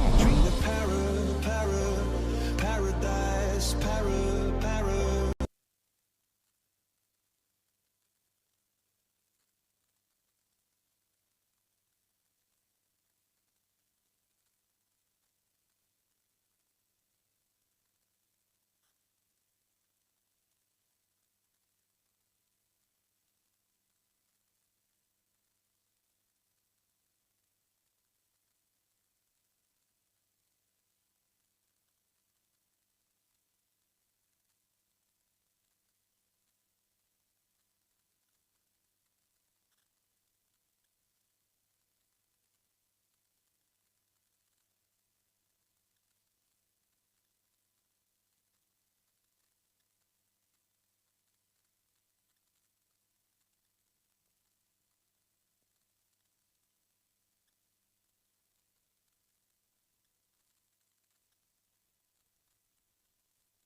Here we go. Okay. Here we are. We have 7th match. We have Orion Lombardi versus Matteo Patrone. Orion Lombardi comes from Naples. He is an MMA fighter. And Matteo Patrone comes from Genova. He's a well-experienced luta livre fighter. This should be a brilliant matchup. And the lighter weight guys, these guys always bring speed. Heavyweights, power and pressure. Lightweights, speed and agility. Two incredibly high-level guys. Experienced competition backgrounds. I'm really excited for this match. Yeah, I bet Matteo is gonna sit down and try to leg lock. I've been rolling with him several times and he's really a leg lock master. Do you love a good leg lock? Here we go. Okay, so Matteo pulls half guard. Ryan here has control of the upper body and the head, and this makes it very difficult to get underneath to play that type of leg lock game. You can see the man on top using his head to create a barrier for the man on bottom to get underneath, keeping his hips and his head very, very low. Very often you can tell the level of two people rolling by the amount of space that there is on the mat. If there's a lot of space, it tends to be lower level guys. If there's not much space at all, it tends to be higher level guys, because you cannot afford to leave space against higher level grapplers. Because as we said previously, Jiu-Jitsu is a game of time and space. The more time and space you are able to take away from your opponent, the more chances of imposing your game you have. A little bit of philosophy from Dr. Roberto Scrinia there. Okay, fantastic head pressure. And there's a grip fight going on here. Interesting.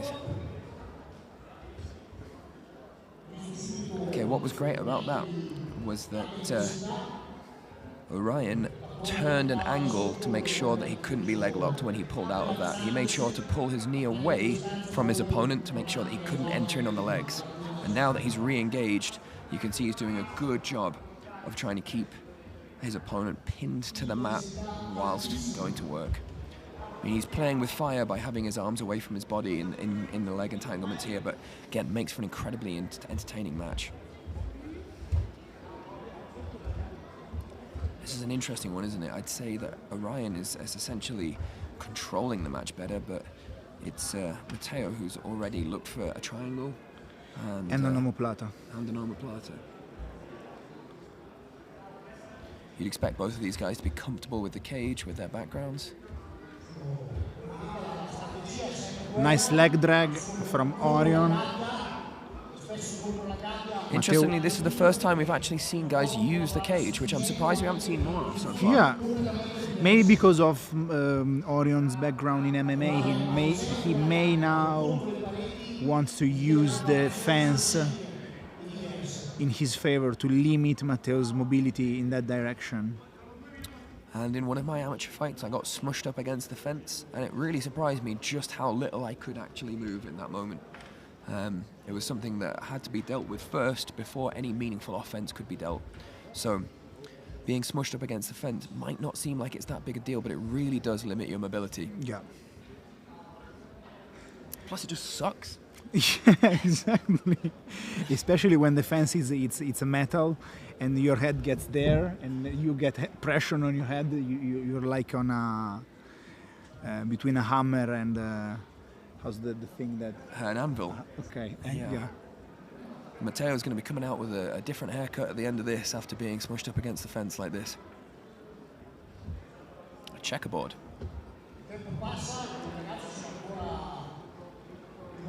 They're still in the half guard. Yeah, that knee shield for the man on bottom is really causing problems for the man on top. You can see that he wants to use this C-guard, he wants to use this position with that knee against the hip to be able to create an opportunity to throw up those triangles. What's actually happening here is that knee at the top by the hip creates enough space for him to get his bottom leg out and throw up these triangles and omoplatas that we saw before. But Orion is well aware of that now after the first attack pattern and is doing everything in his power to keep the pressure on and make sure that that space doesn't open up. And a great way of doing that is general pressure, winning the grip fights, and keeping his opponent against the fence. Yeah, especially the grip on his left hand, which is gonna grab Matteo's head and keep him without letting him recover a posture underneath him. So again, he's using his arms to try and isolate an arm here. If I was in the corner of Orion, I'd say let's put a stamp on this round and throw some submission attempts as well.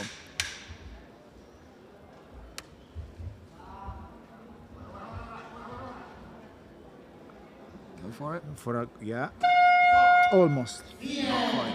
Not quite. That position could be also good for trying a knee bar, because Orion actually had both of his leg against one leg of Matteo.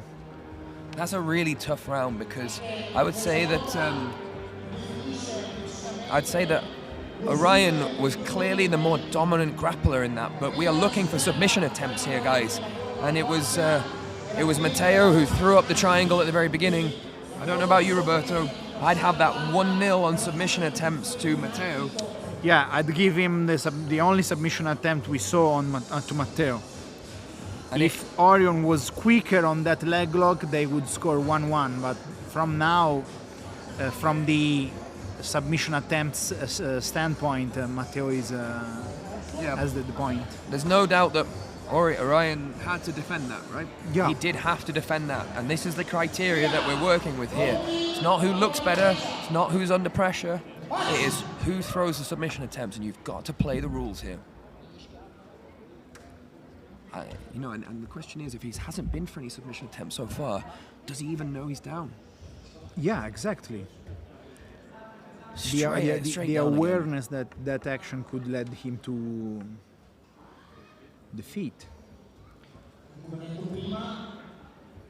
Same position as before, one knee of Orion entangled in. Oh, and he was almost able to clear it, putting pressure on Matteo's head. He's passed and he's straight into a crucifix. This is an insanely dominant position. He's got so much time to work this position as well. He's got so much time to work. Look at that. Look at that from Matteo. Manages to get his guard back from a really devastatingly bad position. Fantastic work, and he's locked the legs up himself. It could be a back attack here. Oh, and he's attacked the legs. And here's the second submission attempt. God, that's tight. Oh, and he's escaped his foot. Great work, Orion. But that's got to go down as another submission attempt, surely. I mean, he had his heel wrapped up. Oh, there's a calf slicer here if he knows it. Orion's in on a submission attempt of his own. These guys are trading leg locks. Oh. Okay, so once again, Matteo throwing a submission attempt that Orion has to defend. The knowledge of the leg locks here is very, very strong. You can see him holding on to the leg to make sure that it stays deep. I can't quite see if he's got the heel.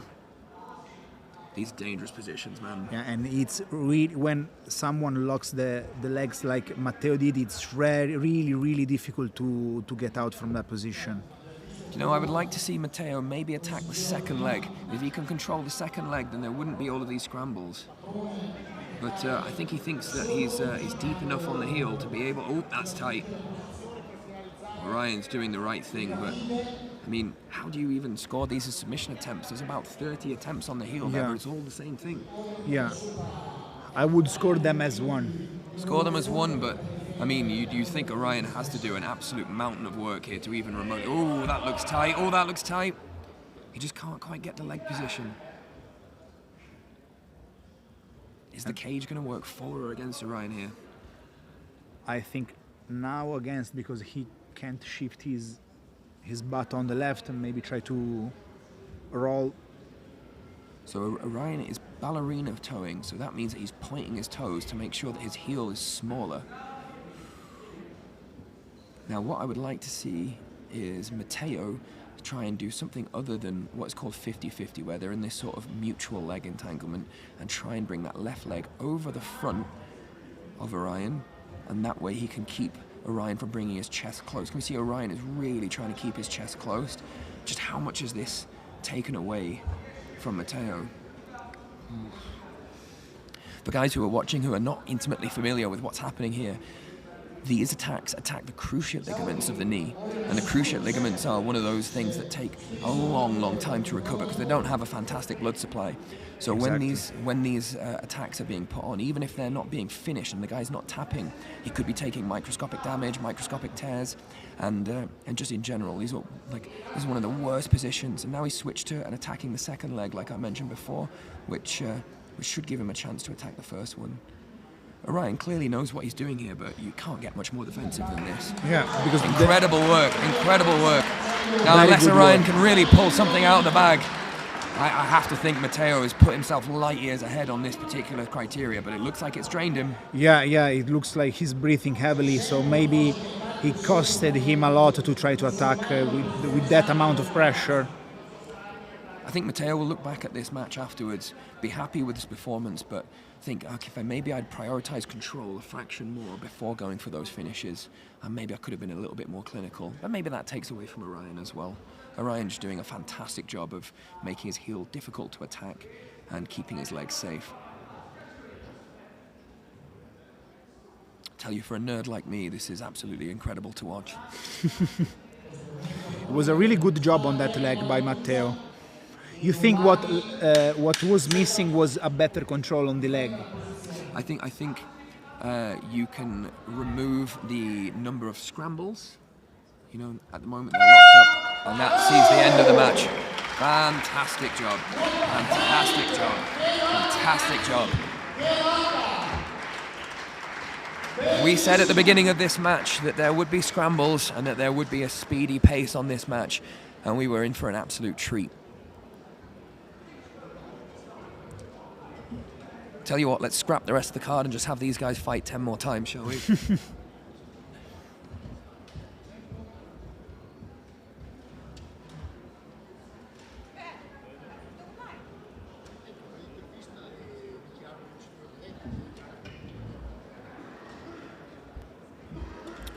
Okay, so we're just getting our announcer in to read the decision, and then I think there'll be an interview with the winner as well. Yeah. Who you think is going to win? Oh, I think it has to be Matteo by this rule set. Yep, absolutely. Brilliant job from both guys. That was an incredible performance. Orion in and out of the fire non-stop. That was a joy to watch. There'll be a lot of tape study to watch for these two guys after that.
Grazie al lavoro che io insegno all'università mi dà la possibilità di gestire il tempo, quindi magari mi alleno però poi recupero lavorando con te.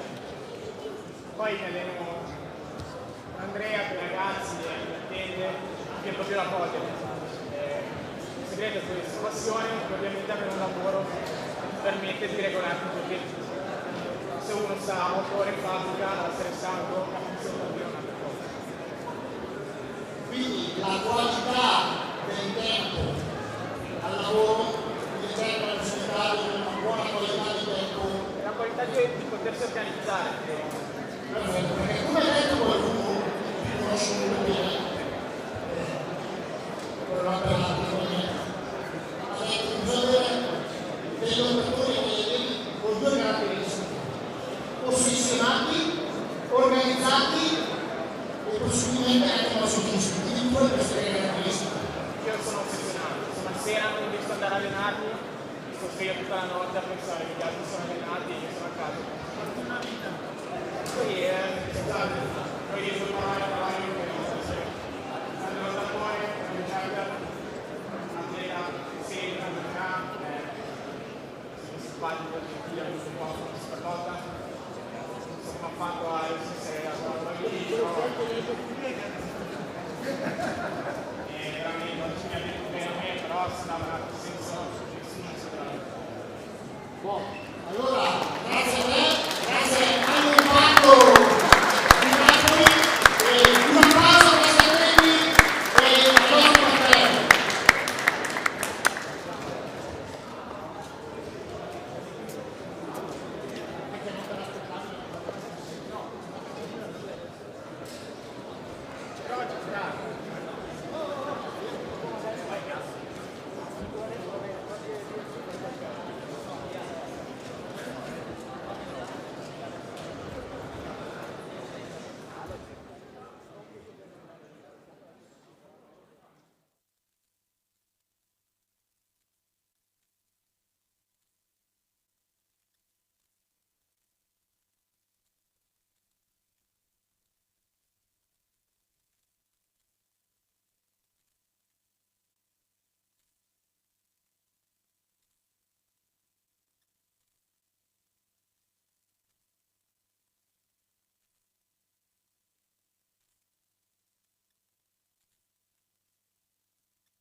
Okay, guys, we are now at the 8th match. We have Daniele Scatizzi versus Michael Benetti. So you know Daniele. What do you think Daniele is going to try and do here, Roberto? I don't know, because Daniele is unpredictable as a fighter and also as a person, so we can see everything. One of the best techniques of Daniele is the guillotine. and I've seen him quite a lot of time submitting guys with the guillotine, so we'll see. Okay, so the match is already on the ground. A guard pull straight away. Michael? Michael. Yeah. Yeah, Michael's got an underhook of the leg.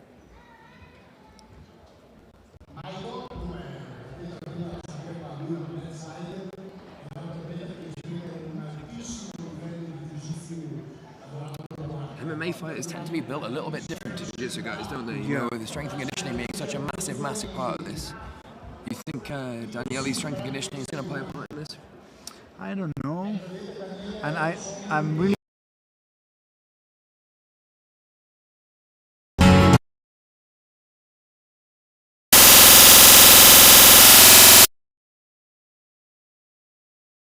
Interesting. And as a second time, we're seeing an MMA fighter in a grappling match trying to use defense, because I think he has a great experience in using defense to solve problems. So Michael's setting a trap here. So he's got the underhook of the leg, and what he wants to do is try and cut the angle for the armbar, and he's locking his legs to try and signify that he's not going to go for that. But I think Daniele's a bit too smart for that. You know. There we go. He's gone back to a regular guard, and Daniele's quite happy to chill and crush against this fence. It's quite clear the game plan that Michael has. He's trying to cut the angle, but Daniele be used to people trying to cut an angle on him in MMA. This is really a world that he's very experienced with, and you can see he's taken Daniele's taken Michael straight to his corner, to John Kavanagh and to the other guys in his corner here, so that he can listen to their advice. Yeah. Now, when you've got a good jiu-jitsu guy underneath you, you need to respect the position, because at any moment they could ping up an attack. And when attack's in the name of the game, this is something that you're going to have to be aware of. And interestingly, Michael's changed sides here. Maybe he thinks that Daniele's a bit more one-sided. Okay, now he's on both of the legs. Okay, this is a dangerous position. You can see that Daniele's doing a good job of keeping his weight back on his feet, but how long can he keep that up? Another way to prevent the attacks are locking the legs, your own legs, so the opponent can stretch them out and try to separate you from your feet and try to attack it. Michael's actually deep on a toe hold on Daniele's left leg here. This really could be the end of the match. This is a very, very common submission that we're seeing at the highest level of jiu-jitsu at the moment, where you use this donkey guard position to attack the toe hold, but Daniele is not one to give up easily, not unless he absolutely has to. And this is a very, very, very common position for people to try and attack both knee bars, heel hooks, toe holds. Daniele is purely defensive here. Michael's drawn first blood in this match. Would you call this a submission attempt, or he's still trying to get a control over Daniele? So it was hard to see before, but Michael did have a deep toe hold. That's why Daniele rolled. And here the problem is that both of Daniele's legs in front of Michael legs this means that he can attack heel hooks, he can attack toe hold, and he is actually attacking. He's attacking a folding footlock here. The same thing that we see from a lot of the Danaher guys. Daniele can't roll, you see, because both of his legs are entangled. Brutal position. I strongly suspect he's deep in a toe hold here. And you can see the vascularity on Daniele's head, indicating that he's not comfortable, but he has managed to extract his legs. And now, actually, what I think Daniele needs to do here is start to unlock the legs behind him, because until he breaks that lock, he cannot start to properly defend these positions. And grabbing ahead of him might limit the motion, but see, toe hold again. Yeah. How would you unlock those legs? With your hands? Yeah, or like standing, or... It's tough, man, because the moment you take those hands away from defensives, you know, you're under attack. Yeah. The moment you try and defend position, it'd be interesting to see if Michael changes the way that he's attacking here by bringing his legs a little bit closer. But he must be up 5 or 6 to mission. Look at that on the knee as well. Oh. I mean, Daniele. Oh man, 10 seconds left.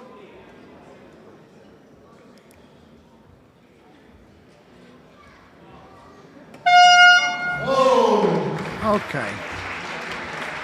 Wow, Daniel, did he take any damage in that there? Let's see as he stands up how he... Oh, a bit ginger on that right foot. It doesn't seem he felt it. And what did that take out of Michael? Hands on his knees and deep breaths here. Obviously, Michael's up a huge amount when it comes to submission attempts. All he'd really have to do here if he wanted to is just survive the next round, and then that's pretty much a guaranteed victory because, I mean, he put a lot of bullets into Daniele in that round. Yeah, so Daniele to win this match has to try at least 2 submission attempts or to submit Michael. So with a toe hold, what is it actually in the foot that he's attacking there? Is it the outside ligament? Is it the bones of the feet? There are 3 ligaments there. I don't know their proper names, but all of them basically gets broken when the foot is twisted that way. And I know that because I broke all of them. Michael attempts the flying guard pull, but Daniele has learned from the last round that that's not something he wants to play with.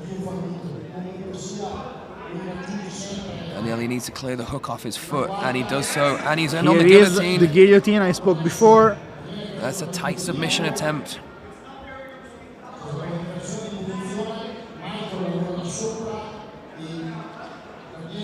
Oh, he's transitioned again. And here is it.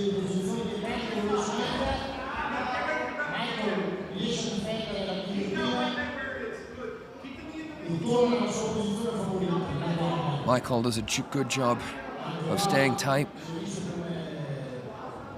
Like I said before, the absence of space can often be interpreted as quite high level. Okay, so this is a scorpion crunch now. He's attacking the ribs. It's an uncomfortable position. It's a very, very uncomfortable position. Yeah, and you're not able to fully breathe. So if you're out of breath. But again, you have to understand here that this is just another bullet in the scoreboard. You know what I mean? This is another attack lobbied. Now they're 1-1 this round, and after such a dominant first round, you can see Michael playing the strategy as well as trying to take his opponent out of there. I don't think he expected Daniele to tap from that, but it looks good for the judges. Yeah. And as you can see, how hard it is to open the guard of an opponent that doesn't want to open the guard. So it's a really, really important point in Jiu-Jitsu, be able to open up the guard of players that doesn't want to. Because, for example, the guy, Michael, can just keep Daniele's in his guard and win the match because he attempted more submission than Daniele. What I do find interesting, this is one of the first matches that we've seen with differentiating strategies. At the beginning he pulled guard, then he tried donkey guard, then he tried half guard, and now he's been trying rubber guard. He's cycling through many different attack patterns to see if he can find a crack in Daniele's armor. So far Daniele's shown that he's not one to be taken away and taken out of this match. And Michael does seem like he's in the ascendancy, but you've got to understand that at this altitude and with this type of a pressure, it only takes a split second and Daniele could be back like he showed with that guillotine.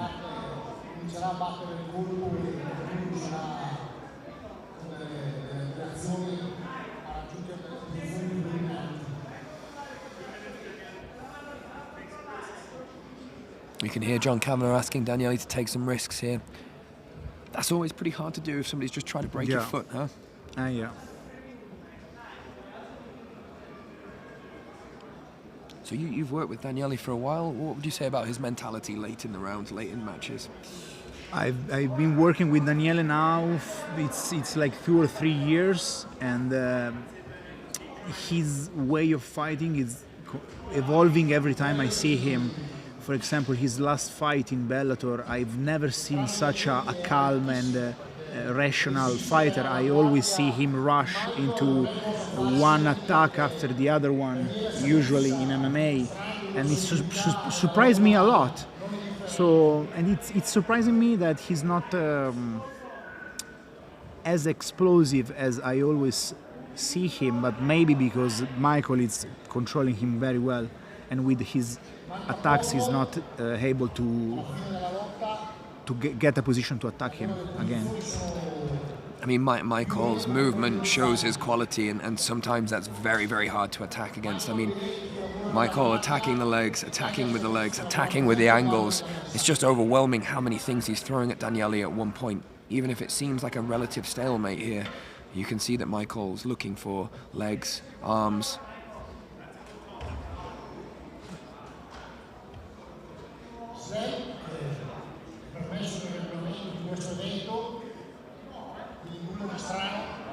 One slam attempt from Daniele.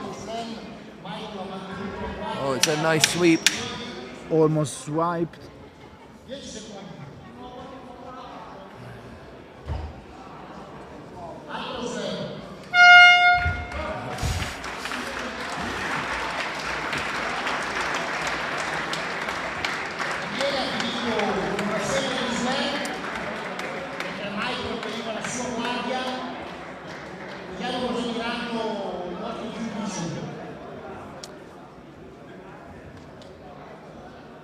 The winners goes to the judges, and probably Michael will be the winner because he was able to score more submission attempts than Daniele.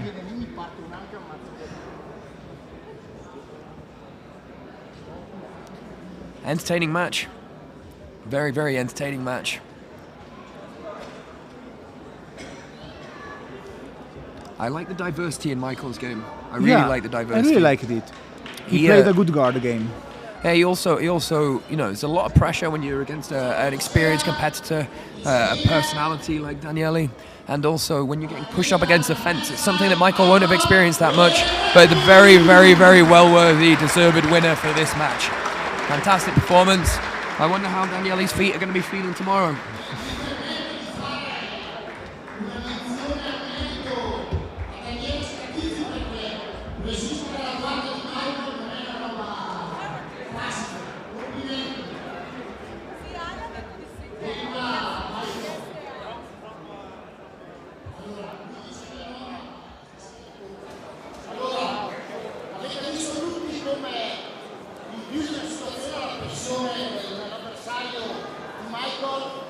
Ti ha messo in posizioni di difficoltà. Qual è il segreto della tua guardia? Bastardo! Scusatemi, ma è qua il video che parla dei 50 anni.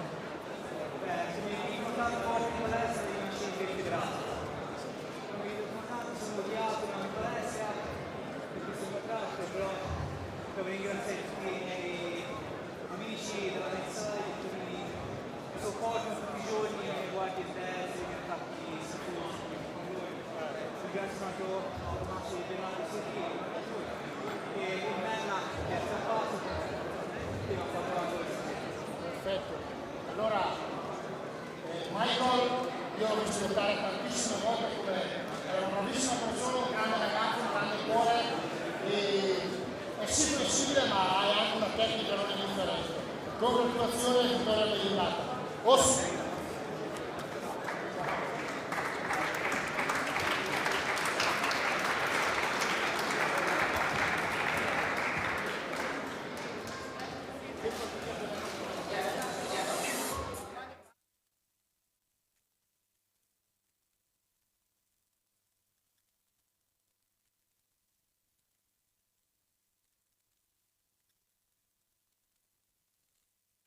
On the way, I'm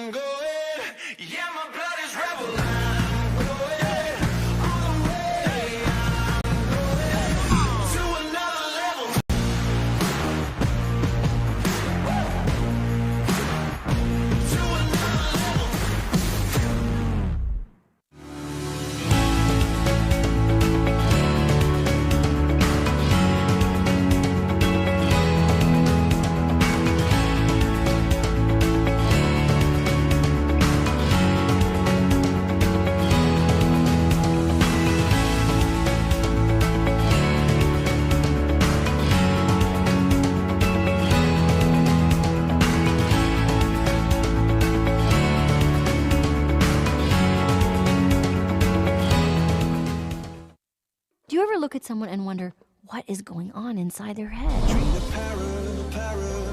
Paradise, paradise,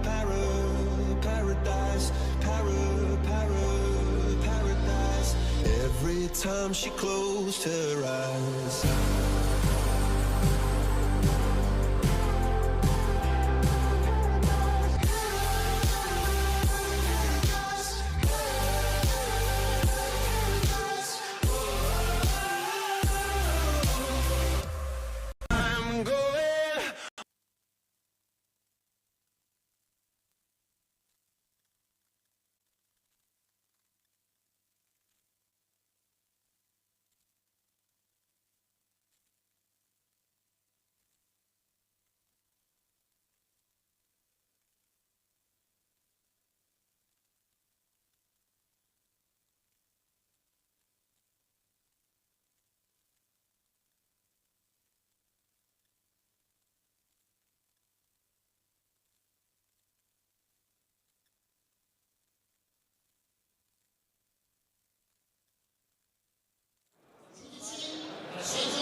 Here we are at the 9th match of the evening. We have Patrick Benetti, local fighters, fight out of Merano, against Mattia Menegotto.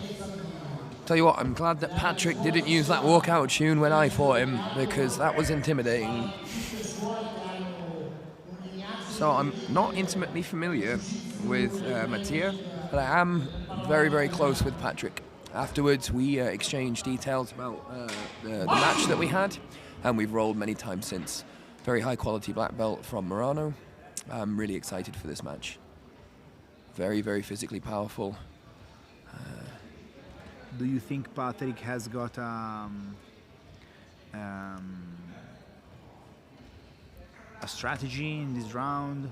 Yeah, Patrick always has a strategy, but he's also ceding 10 plus years to his opponent.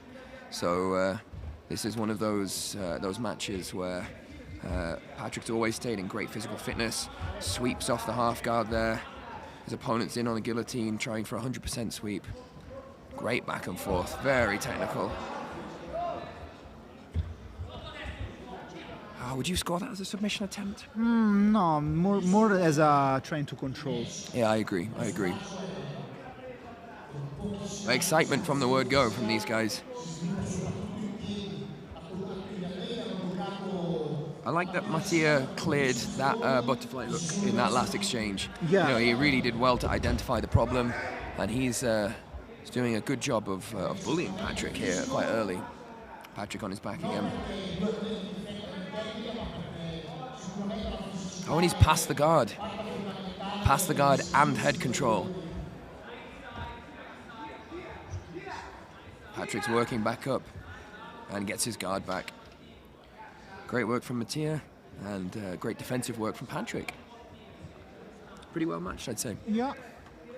And the guy seems quite very explosive and physically fit.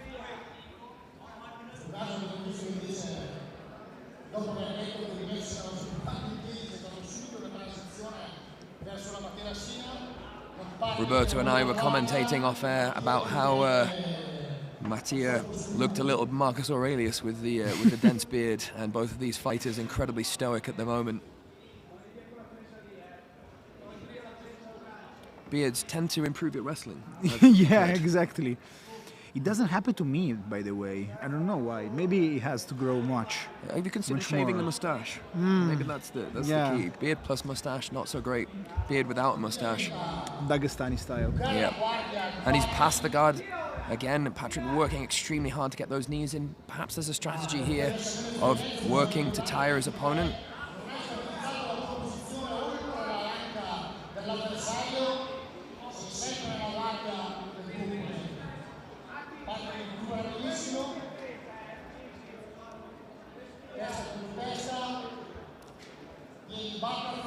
In terms of scoring, I wouldn't say there's any concrete submission attempts on the board, but I would say that at the moment Mattia is certainly pushing the pace, and those guard passes will start to take a toll.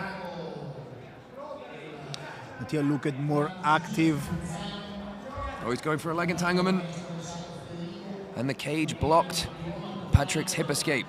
But it also meant that Mattia couldn't flatten Patrick out. Really interesting how the cage is coming into play in these matches.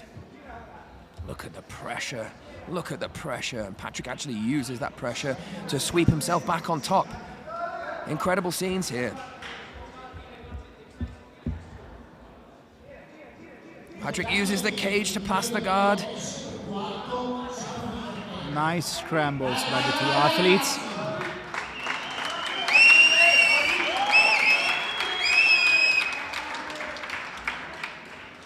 I wonder if Patrick's okay, because he didn't make much of an effort to meet Mattia on the feet there. He's maintained position. You think at least he'd be looking for the center of the cage so that he can avoid the fence.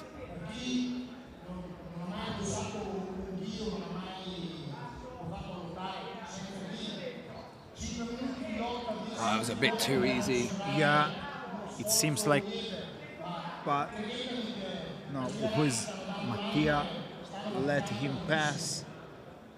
Maybe he's a bit tired.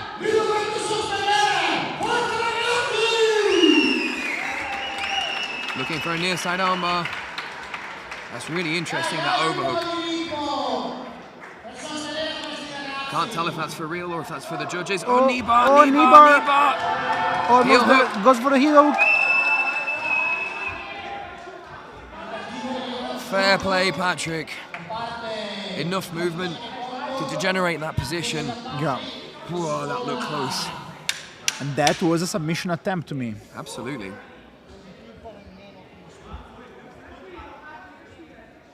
This is interesting as well. We're at the black belt stages of our card, and these black belts are working strategically as well as attacking the submission attempts.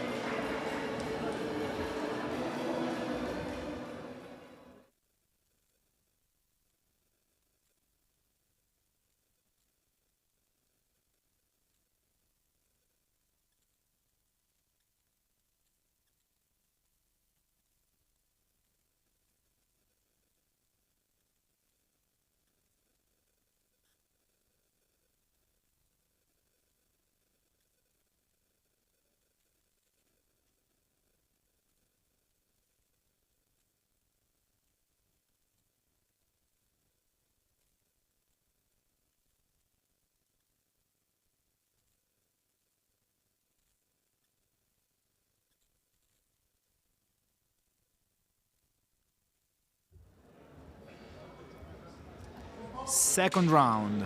Okay, we have seen a more active Patrick Benetti over Mattia Menegotto. Knowing Patrick like I do, I would like to see some better body language from him. I mean, he's looking a little reserved in his body language here, and Mattia, almost sensing that, just starts to put a pace on. starts to push in hard. He's attacking those arms again.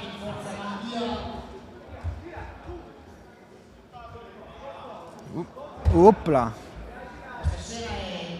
Sweep from Patrick using a guillotine attempt. As Mattia using the sweep to get to top. And Mattia on the guillotine attempt on Patrick again. Clever to use the guillotine grip to pass the guard and keep good control.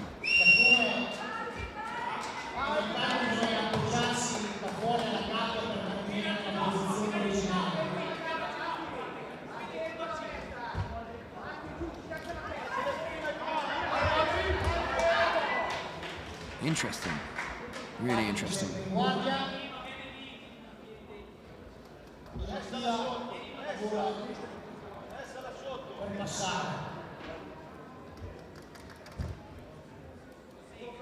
Mattia just looks to me almost like a little step ahead, and although there's no doubt that Patrick's defense is up to the task in a competition where it favors offense, I think Mattia's doing a great job here. Yeah. You know, he recognizes the importance of positional hierarchy, that idea of position before submission. He's making sure that he wins and holds top. He's making sure that he wrestles well. He's making sure that he passes the guard. And he's making sure that anything that Patrick does, he pays for by wrapping his neck.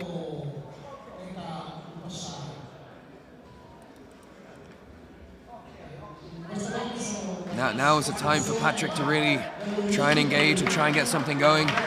You know, if your plan A is not working, let's try switching it to a plan B.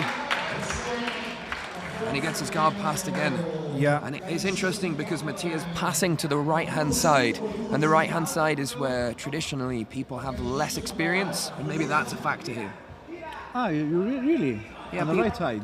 People, if you imagine, people tend to be right foot dominant. They step in with their right foot, knee cut to the left. Yeah, exactly. So passing to the right tends to be something that elite guys have drawn themselves towards, because our guys have a lot of experience blocking that pass to the left and not a ton of experience passing to the right. So look, see here, right foot steps in. That's traditionally what you would tend to see with the high percentage pass of the knee cut. But when he's trying his sort of throw by pass, he's trying that to the right. Really interesting choice. Yeah. Never seen like that. You see here, passes to the left. As you said, Patrick's defense is really great, but not showing much offense in this match. His guard gets passed. I'd like to see Patrick fighting the head a little bit more here. You know, he needs to bring the head to the same side as the body. If he can get Mattia's head on the same side as his legs, then his shrimps will be more effective. You see here now, Mattia's head is on the same side of his legs, and Patrick can use his guard and recover quite comfortably. So if Patrick was a little bit more proactive when those throw-bys were happening, perhaps he could isolate an arm or at least force some defensive action out of Mattia. But Mattia here showing just a brilliant understanding of jiu-jitsu and a high work rate as well, a real high work rate. I'm really impressed by Mattia's performance so far. Yeah. Really impressed. Yeah, it's a good performance. See, he always He doesn't shows. let never his opponent do anything, even to set up a guard. And strategically, understanding that his opponent going back to a defensive position doesn't score, allows Mattia to attack, try and look for control, passes, neck wraps, something, and then and allowing his opponent to recover, or at least sort of not defending as possibly. This is great from Patrick. Does he have the energy? No. This half guard is brilliant. He's managed to hit the sweep. That Nice foot control. sweep. Oh, and Mattia. Could this have been a strategy all along? Just need to see submission attempts. Look at that. As soon as he passed, Mattia fought the head.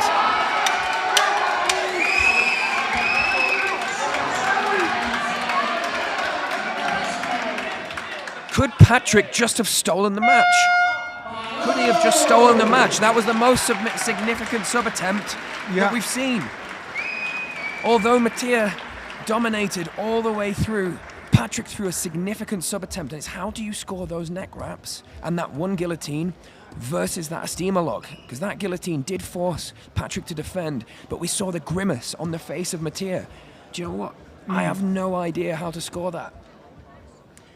It's I'd score, by the way, to Mattia. I think Mattia definitely had the control, but we have to remember here we're looking at submission attempts. Submission attempts first, and it's 1-1, but no, maybe Mattia. Maybe Mattia. Maybe Mattia, so you know tough, why? So because tough by this rule set, so tough. Sometimes some if it's sweep. 1-1 by submission attempts. If it's 1-1 by submission attempts, do you think it's 1-1 by submission attempts? Yeah, because If it's 1-1 by submission attempts, then I would definitely go he was Mattia. able to sweep Patrick with guillotine attempts, and they became sweeps. Yes. Yeah, man, that is tough. That is tough. It's if you have that guillotine attempt as a significant attempt, because we know that a steamer lock was, Mattia was really dominant throughout that match. Really dominant. God, that's tough to call. Great job by Patrick, but maybe just a little too late. Yeah. I wish he'd have done something like that at the very beginning, and he was trying to get his half guard game off all the way through. Wow. Tough decision this time. I think I'd be happy with it going either way, but realistically, I think Mattia was the better grappler. Yeah, and for sure on points, Mattia is gonna win. But the grimace on Mattia's face in that steamer lock, and Patrick cut the angle on it as well, and cutting the angle on the steamer lock is really what does all the damage.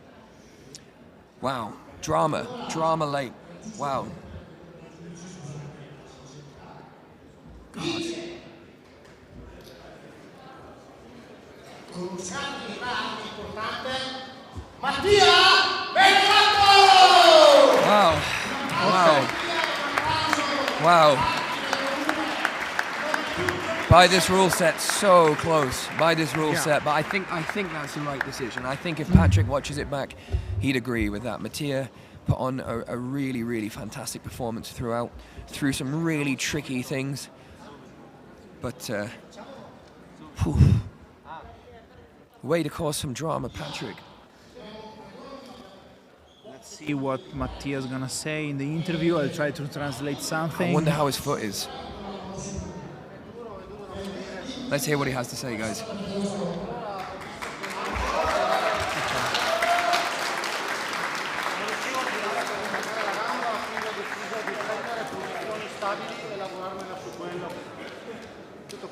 Perfetto, quindi strategia comunque vincente. È andata, dai. Grazie mille Mattia. Grazie a te, complimenti per la vittoria. Ciao.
Here we are for the 10th match of the evening. It's the only match with the gi, and it's between Vinicius Dal Poggetto, he's from Brazil, versus Matteo Menna. I've had multiple people at this event tell me that they think that Matteo Menna is the best under 70 kilo guy that they know, or the best under 70 kilo guy in a gi in Italy. And quite excited to see this match. Tell you what, the belt of Matteo makes a bit of a statement, doesn't it? Yeah. You got a belt that's that frayed, that it's almost back to white. Yeah. You know that guy's done a bit.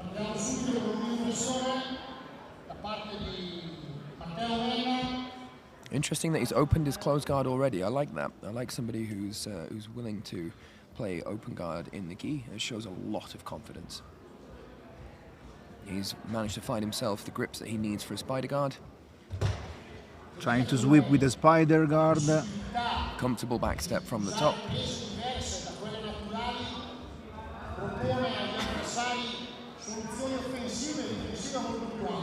Nice work of Matteo clearing the hooks of the spider guard and trying to get to the back. Mopped the floor with him, took his back.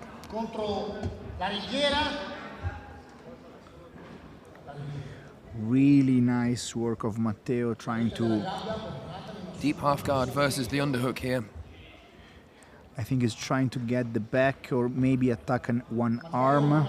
Yeah, it looks like he's trying to attack that right arm, and he uses the deep half guard perfectly. Perfectly. That underhook, not always the best decision against deep half guard unless you can float a leg free and then take it afterwards. Lovely knee cut here. And again, choosing to knee cut to the opposite side. That is an elite level decision. When I say on the opposite side here, of course, what I mean is choosing the opposite to what would be sort of conventional, which would be the right leg in the middle, passing towards the left-hand side with a knee cut. Okay, so we've got our first submission attempt. It looks tight, and he uses it to stand up and ensure that he doesn't lose the sweep. Brilliant work here. God, these guys are putting on a pace, aren't they? It's even hard to commentate when the pace is so fast. Interesting that neither of these guys have broken a sweat yet. This is warm in this nice. building. Beautiful overhead sweep. Beautiful overhead sweep. Using the pull on the top of the gi to drop the head down and elevate the hips with the feet. Lovely work. Smushed him up against the fence here. Taking his time. Both of these guys have got incredible guard work, really using their legs and their grips effectively. Interesting grip battle. You've got collar and pant versus double tiger grips. He keeps that elbow really low and connected to his body. Again, we talked about space being a signature of high level, and that elbow being so tight to the body.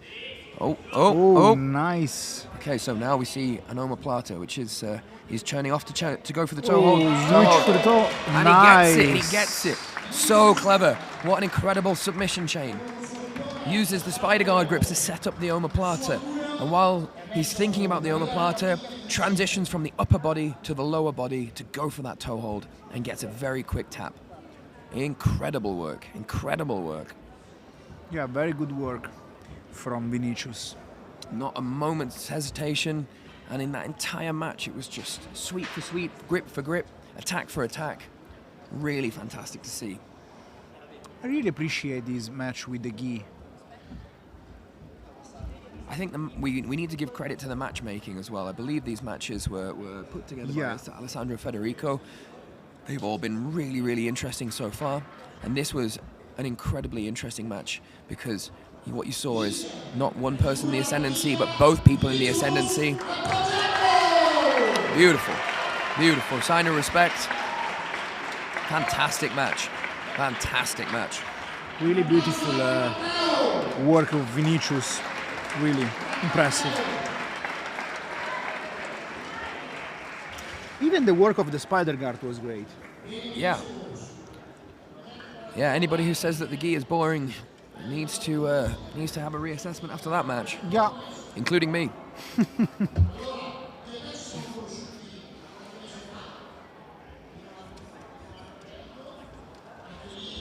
It always makes it better when it's for a belt. Yeah, of course. The price is higher, so it's even more. How can I say it? Important. Yeah. There's a weight to it. He's not going to keep his gi closed with that, though, is he?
So, okay, so we've had the first 10 bouts of the evening, and incredible bouts that they've been. We are going to now switch platforms, and there'll be a link that is going to be sent in the chat, and that is going to be accompanied by a 20-minute break. I'd like to say thank you to my co-host Roberto Scrinia. Thank you guys for watching, and see you in a few minutes. In a few minutes, we'll have the last 8 bouts of the card, some incredibly high-level matchups, and of course, our MMA at the top of the card. See you guys very shortly.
someone and wonder what is going on inside their head.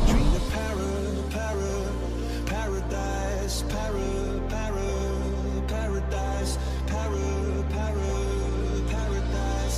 Every time she closed her eyes.